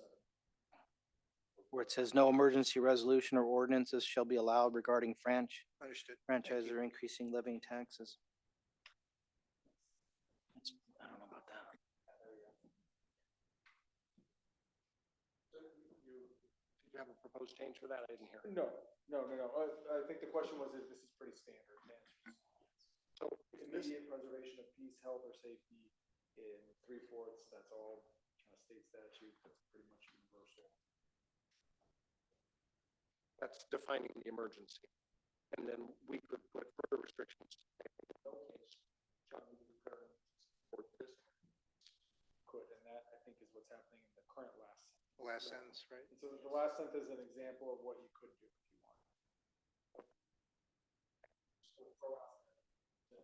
Folks would hate to see a zoning change in one hearing. One of the throw or zoning changes on there.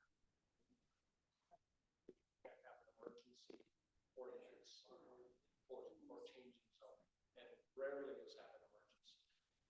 So there are state restrictions on that, including public hearing requirements and, usually planning commission also. So I think already it's not really possible for the council to, pull a zoning out and just do it in one night, right? It has to be. Yeah, I kind of know what.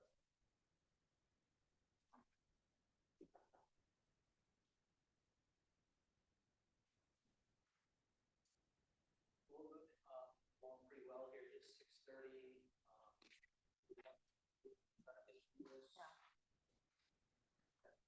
Sure.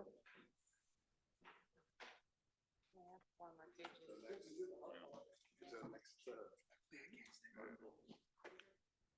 we can do section 8, motions to reconsider.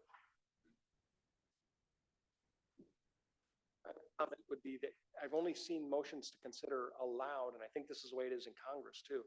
You can only bring up a motion to reconsider if you were on the winning side.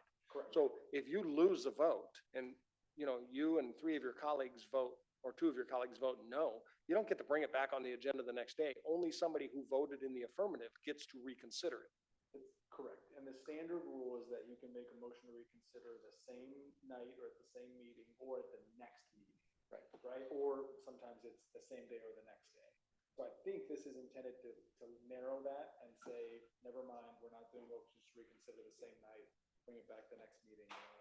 So do you think it's understood that only somebody on the winning side of the first vote can bring it back for reconsideration? I think this does not address that, and so I think that's left out there as still. I do not want people to be able to vote no, and it's 6-1 no, and they get to put it back on the next day to reconsider. Only somebody on the winning side can be able to reconsider it. So then we could add, that could be added in there. Very standard.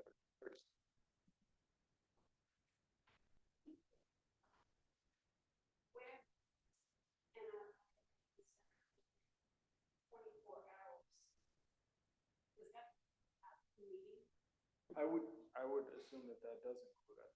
Yeah, so what that's saying is if the general rule is that you can do it that meeting or the next meeting, this is changing that general rule and saying now you're only doing it at the next meeting. You can't do it at the same time. That's how I read it. Voted on something, and the effect was not what we thought. It was the way it was worded. We didn't have the vote. I don't remember what it was, but I remember the night you're talking about. And somebody filed a motion to reconsider and explain, here's what a yay vote means, effect of yay. And then we're put back here. Anyhow, do we want to limit that same meeting? Or does it make sense to maybe have position minutes after the close? There you go. Within 24 hours. After the close of the conclusion of the meeting in which it's being considered. So during that meeting, you could still do it. However you want to word that. I've seen that happen a lot, where people just kind of change their mind during the meeting and say, I'd like to vote on that. It does make sense. We can put that in there.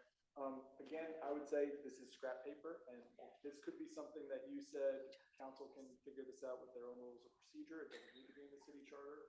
But I have made a note that we'll change it to after the meeting and see what that looks like. Good. If nobody wants to put this section in there, I don't think that would hurt anything either. We can put it down and review it. As I said, we're gonna get a draft, right? Right. We gotta go over the This is a draft. draft and we can always pull that out. Does it feel right when we're reviewing it? We'll remove it. But we'll just keep moving along. Section 9, signing of ordinances and resolutions.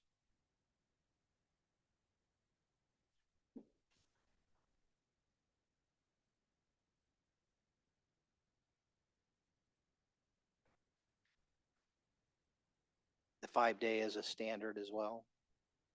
Is that?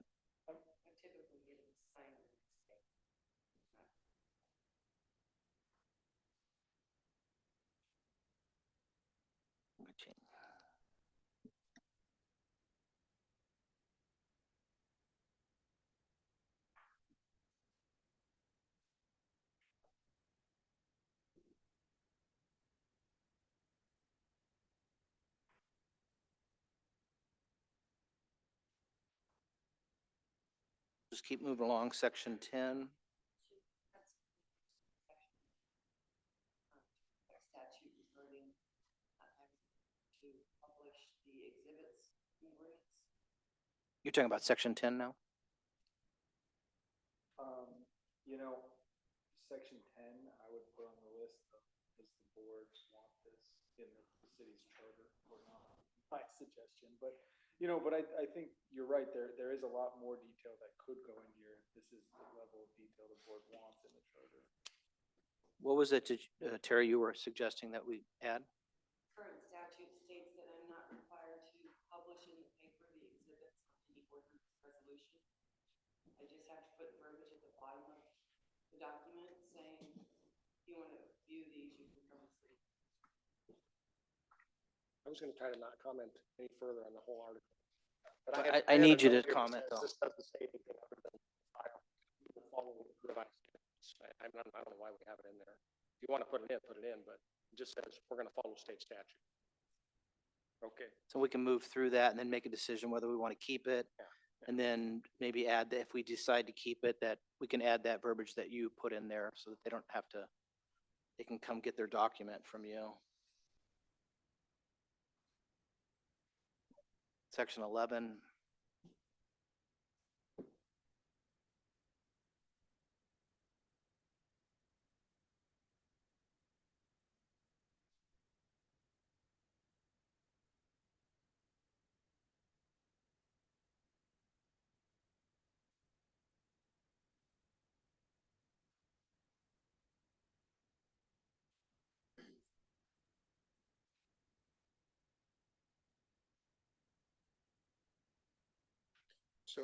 So I'm clear that this is just Well- suggesting that to revise, to amend an ordinance, it's going through the same process as the initially proposed ordinance.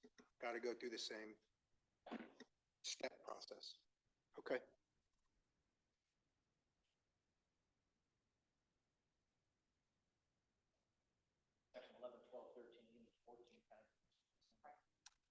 I had a question on section 12. Could somebody give an example of what that looks like? And specifically where it says the rules of procedure set forth in ordinance form may be suspended by the majority vote of the council. Can you explain what that means? So, the city code, if you read the city code, it's a code, right? It's numbers. You can read the whole thing like a document, chapter and verse. But it's adopted in pieces by ordinances. And so the majority of your ordinances are gonna say something like, the city code is amended to include a new chapter 13, right? But you do have standalone, and so the language, in my opinion, is kind of clunky. You wouldn't really be amending the ordinance, right? You'd be re-amending the city code with a new ordinance. So ordinance number 1 would say, city code now has a chapter 13. And then ordinance number 2 would say, we're repealing chapter 13 from the city code. Right? There are also, though, standalone ordinances. So zoning, for example, an ordinance that updates the city's zoning on a parcel or updates,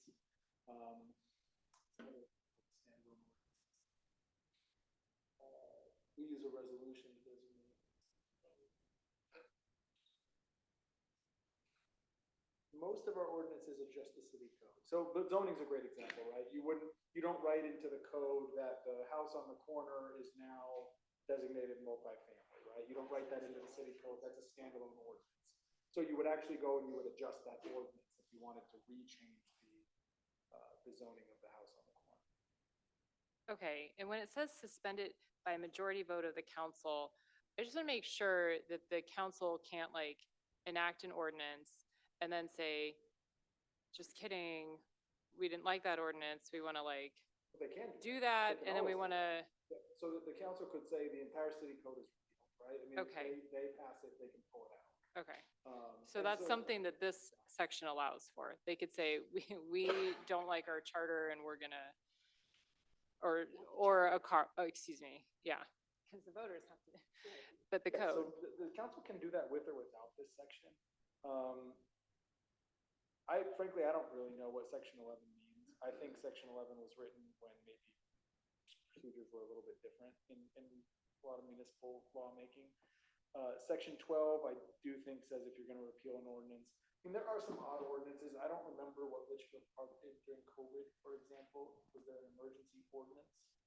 Yeah, so that's an example, right? You're talking about when you would really use this language, I think is more unusual situation, right? 95% of your ordinances are chapter 12 of, section 12 of chapter 13 of the city code is amended. So to say red instead of blue, that's your 95% of your ordinances, right? But there are weird ones, zoning, and I think COVID's a great example. A lot of people, special elections, calling for an election. COVID, a lot of people did, a lot of cities, not people, did emergency ordinances that might have been repealed. They might have been amended to extend them.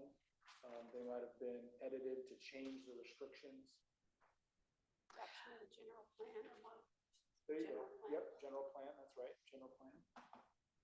And I hate to perseverate, but in section 5, we specifically have talked about actions that can only be taken by ordinance. For example, the zoning regulations.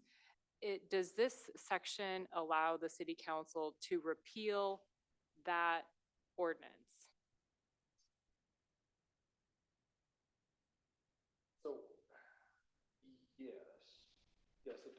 says that if you, well, what it says, no, it doesn't allow. The council can already do, it. With or without this section, the council can appeal it. What this is saying is if the council does that, it has to follow this same process that it used to pass the ordinance, which I think is already the case, whether you put that in here or not. But I think that's what it's saying. It's not saying the council is empowered to repeal its own ordinances. That's a given. And it's saying when the council repeals its own ordinances, it has to follow the same procedure it used to pass the ordinance. I think that's what they're doing. Kenny, do you have any concerns on that? No?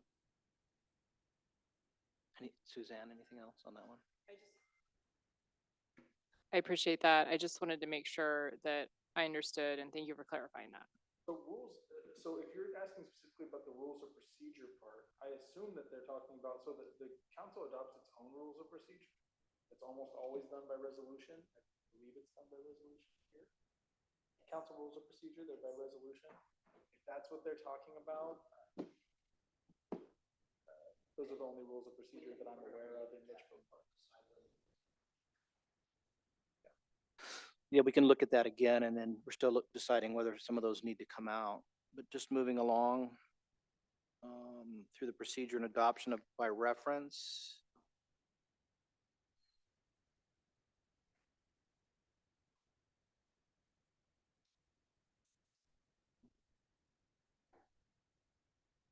And then in this next section 14, this is a lot of stuff for you, Terry. Is that what, as far as the filing, recording, certifying?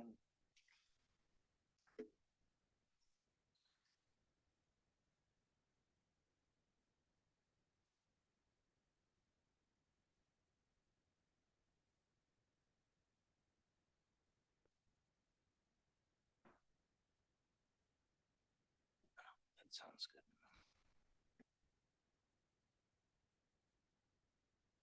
Wow. That's really wordy. I guess it's necessary, but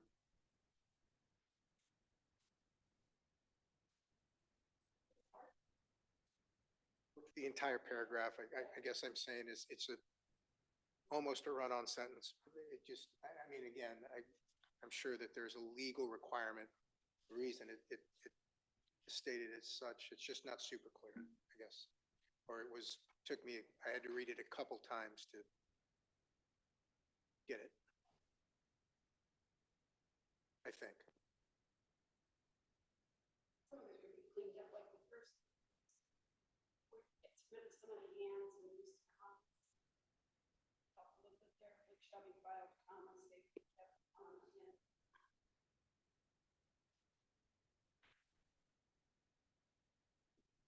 This was pulled off of a different charter that somebody had done and similar, and then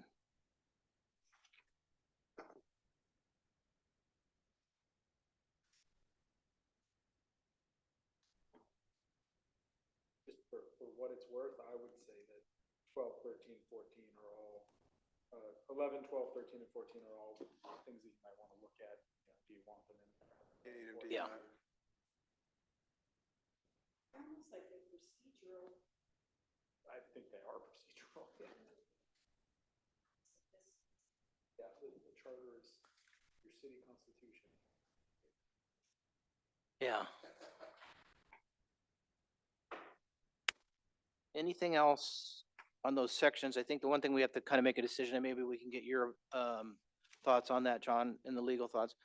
Do we really need those in there? If they don't need to be in there, then do we really want them in there? And we can just scratch them and then have the minimum in there in terms of as far as the recording and what the clerk has to have in there. Well, That would be my opinion. I mean, it's all procedural, and frankly, a lot of it's pretty archaic. Right, so you heard the vice chair's questions, they're not that easy to answer because it's hard to give you an example of where some of this language is specifically applied. and then we can just take a look at that and see what we can get rid of. And I feel like, if I may, there's a lot of paragraphs in this draft that are procedural based. Yep. So maybe when they come back to us with our rough draft, if you could maybe make some notes, for us to specifically look at that, because Like I that feel like if we're we don't need spending those and a if lot it's of agreed. time nitpicking over Less is more. sentences and for sure. paragraphs and things like that that maybe aren't, you hit on a note with me about this is our constitution, but yet it's 47 pages long. So, But Suzanne? I was just going to say, to Susan's point, I agree, but I also appreciate that the city provided us with something that had a lot in it so that we can get that good picture of all the different snippets that are coming from all the different charters and things like that.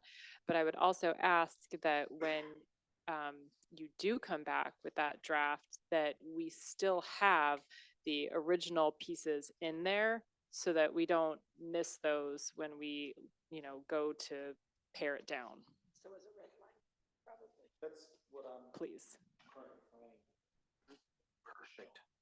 Flag the things that you identified for discussion and the thoughts that you've put up so far. But would it make sense to make a decision over 11, 12, 13, 14, 16?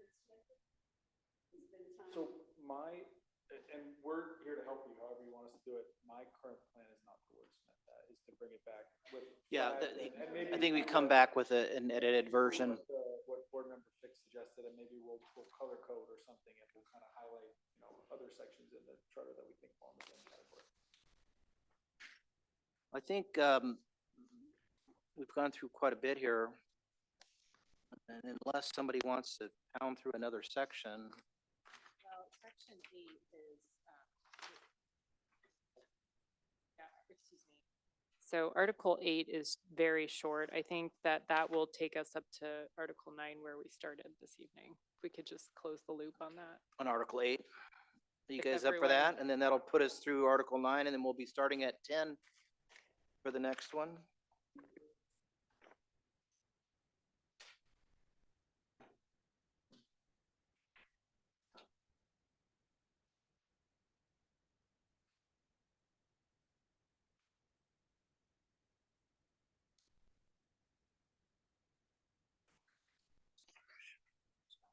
So you're talking about Article 8 contracts, is that right? Correct. Yep. I just wondered, John, in section 2, the last of that, on page 17, the last line, it says it must be attested and maintained by the city clerk. Do we need a 2 there? Do you attest to something? I would like it better with the 2.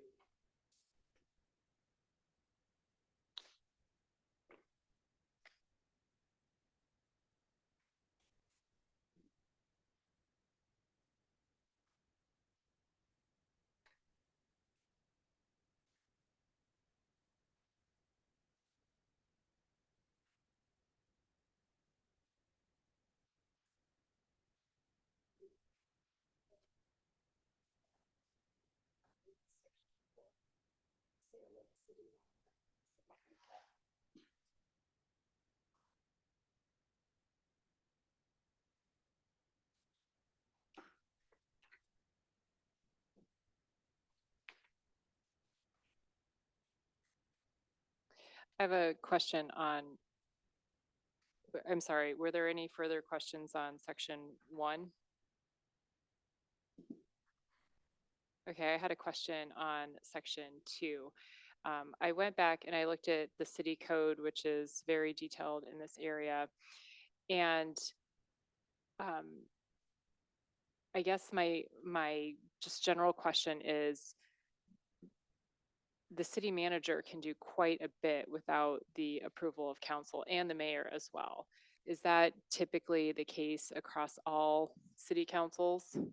And maybe Ken can chime in too. My experience, Vice Chair.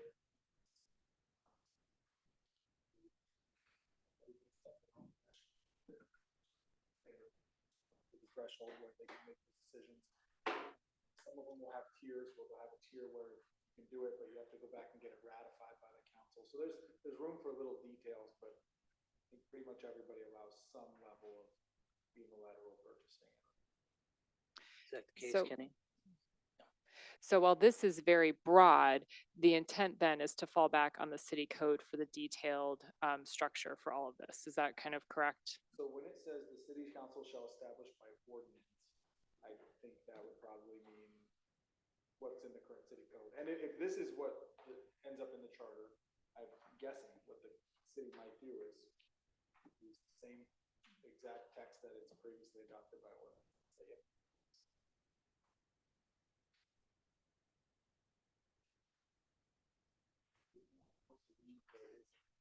There's some policy outside of what's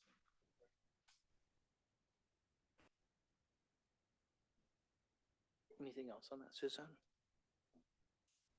Suzanne? Suzanne? I had one more thing. It says in section 3, paragraph B, the city at its discretion may reject any and all bids. Is there any time where a bid should be rejected with the consent of council? And I only say this because in some of the other city charters, bids were to be rejected only with the consent of council, and sometimes just unilaterally, whatever they wanted to do. So I just wanted to get your thoughts on that. So, I think the best practice and most common practice would be that council awards contracts, again, except for those that threshold where it's delegated to staff or to the city manager. And council would typically reject bids by not awarding them. Typically, I think the staff would be the ones that said, hey, we're canceling this. That's what happens. So the council would typically not award a contract, and then staff would take action based on that. Any examples of contrary practice in the city that we can remember? The council voting to reject bids? I don't think I've seen that. Well, if staff brings the bid results to them to vote on. Yeah. But they don't sometimes bring, they- here are all the choices and the council says we reject them all. I've never seen that happen. We've had it. We have? Oh, okay. Yep, under that. We actually did that when we went out to bids for our refuse recycling. We rejected all the bids and started over. The council voted to reject all the bids? But it was at the recommendation of staff. Kenny? Just a couple ticky-tack things. This, in section 4 at the end, on page 18, it says that transferring and getting rid of, disposing of surplus, subject to such regulations as council may prescribe. Is it just understood that, and it also has to apply with revised statutes, because the council cannot dispose of guns how they prescribe? Do we need to say and revised statutes, or is it just assumed? So I think part of that is maybe a drafting preference of the board. There's supposed to be catch-all language that maybe we need to go back and look at. Okay. In the beginning that says, look, this is all subject to Yeah. existing state Okay, law. and then we don't need to change this at all, because statute covers it. And then in section 5, on the second line, I think it's incorrect. It says, any member of the council, officer, or employee of the city shall aid or assist in a bidder in securing a contract. And it says at a higher price. There are a lot of times staff will recommend taking something at a higher price because they have 10 years of experience and all the other bidders have 6 months of experience. I don't think it's, you can't say it's fraud for an employee to recommend something at a higher price than any other bidder. It's at a lower value than other bidders, not at a higher price. That's not correct.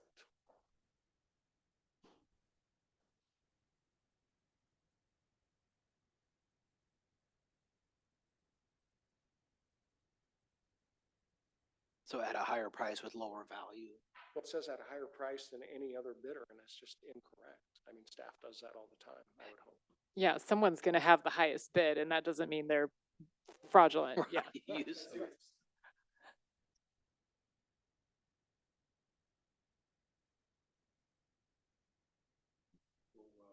And back to your point on that misdemeanor, that to say it isn't yet get.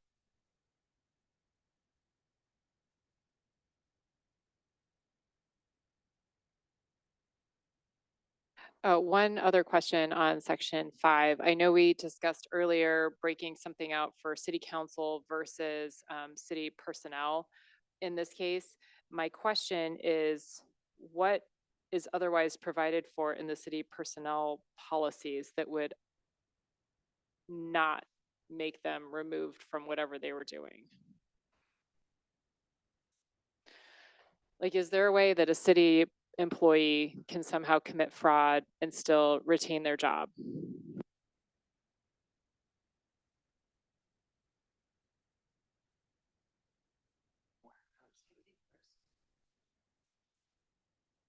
Section 5, Oh, the the last. last sentence. I don't even like that last line.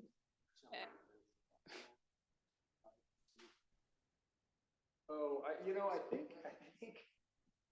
yeah, I think the intent, so that's a last minute addition. I think the intent, it was not by me, but I think the intent was to allow for other penalties. So like, progressive discipline, right, as a general principle for staff, non-appointed staff, right, so. Or they would just, I think it kind of depends on the infraction, because I don't think it's all about fraud. I mean, it could be someone who accepts materials unknowing that they're not as good or not standard. That's not fraud or collusion then. No, but that's in. No, but that's under fraud and collusion. I mean, this section is fraud and collusion. Yeah. Right, who shall knowingly accept by the quality inferior to those called for by any. So the key there is knowingly, willfully. That's, well, I guess you know that constitutes the fraud, right? So I can't imagine you putting somebody in a PIP for fraud. That's pretty much a terminating offense. And to me, this goes back to a transparency thing. Like, we want our constituents to know that we will not tolerate certain behavior by anyone. Again, you guys know that this is kind of close to my heart. So just drafting perspective, I think you've got the beginning, which says fraud and collusion, and the bottom that says conviction thereof, you're out. And that's really clear, but then you also have 10 other lines in there, that talk about, all these, like what we pointed out, awarding a contract to someone who bid higher than everybody else or something. And so I think maybe you would either simplify it, or it makes sense to me to allow for lesser penalties if you're gonna have this big category. But if you want to simplify it really to be fraud and collusion, you're out, then I think we would move a lot. Would be my suggestion. Yeah. I think that's a good idea. How about moving on to section 6?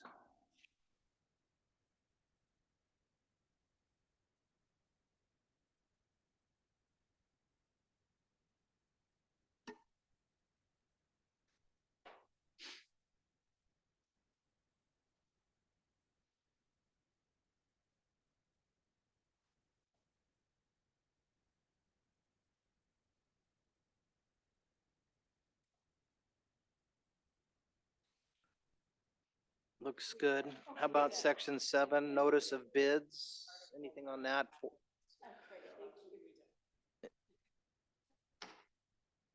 And I take it the 14 days is pretty standard on that as far as the bids. Well, I think that sounds, if anybody doesn't have anything else on Article 8, we're doing pretty good. And at this point,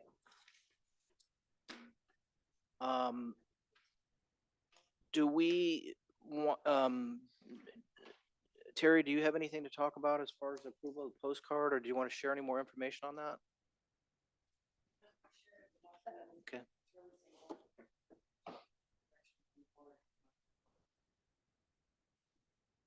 I think there's interest in that. We'll just go ahead and keep that on the agenda, and then we can bring that up. Other than that, is there a motion for a, Well, I think we'll keep it on there for now. just in case we need to break up it in for subgroup as we finalize some of the final drafts. So for, Okay, very administratively. Next meeting, are you looking at maybe we continue what we did tonight? until Yes. we have gotten a first pass through the entire. Correct. document? Is that the plan? Yeah, I think that would be the plan. I'm sorry, what was your, Terry, what did you say? Is there a motion to table establishment of subcommittee and approval of the postcard proposed charter? Is there a second? Any discussion? All those in favor? Aye. Opposed? Suzanne, did you have something? so we'll finish Article 10 through the rest of it. I think we can probably get most of that done on Thursday. And then for the following meeting on that Tuesday, hope we can have the sort of edited version. That's why I was asking, yes, sir. Yeah. Our thought would be, once we have gone through the whole thing, then we can do, maybe we can come up with something like, board member Fix suggested, we could, maybe color coding or something, we could do different categories. Yep. Look, these are the procedural things, these are the things that we had substantive comments on, here's language that you requested, to consider. Yeah, and then by Tuesday, if we get a But chance to Tuesday go you through have all that. document to Yeah, push out. and then we can go through that. Anything else? Would we be able to get the document before Tuesday? Okay. So we'll see everybody here this Thursday at 4:30. Otherwise, is there a motion for adjournment? Second? Okay. Any discussion? All those in favor? Opposed? Good. Thank you.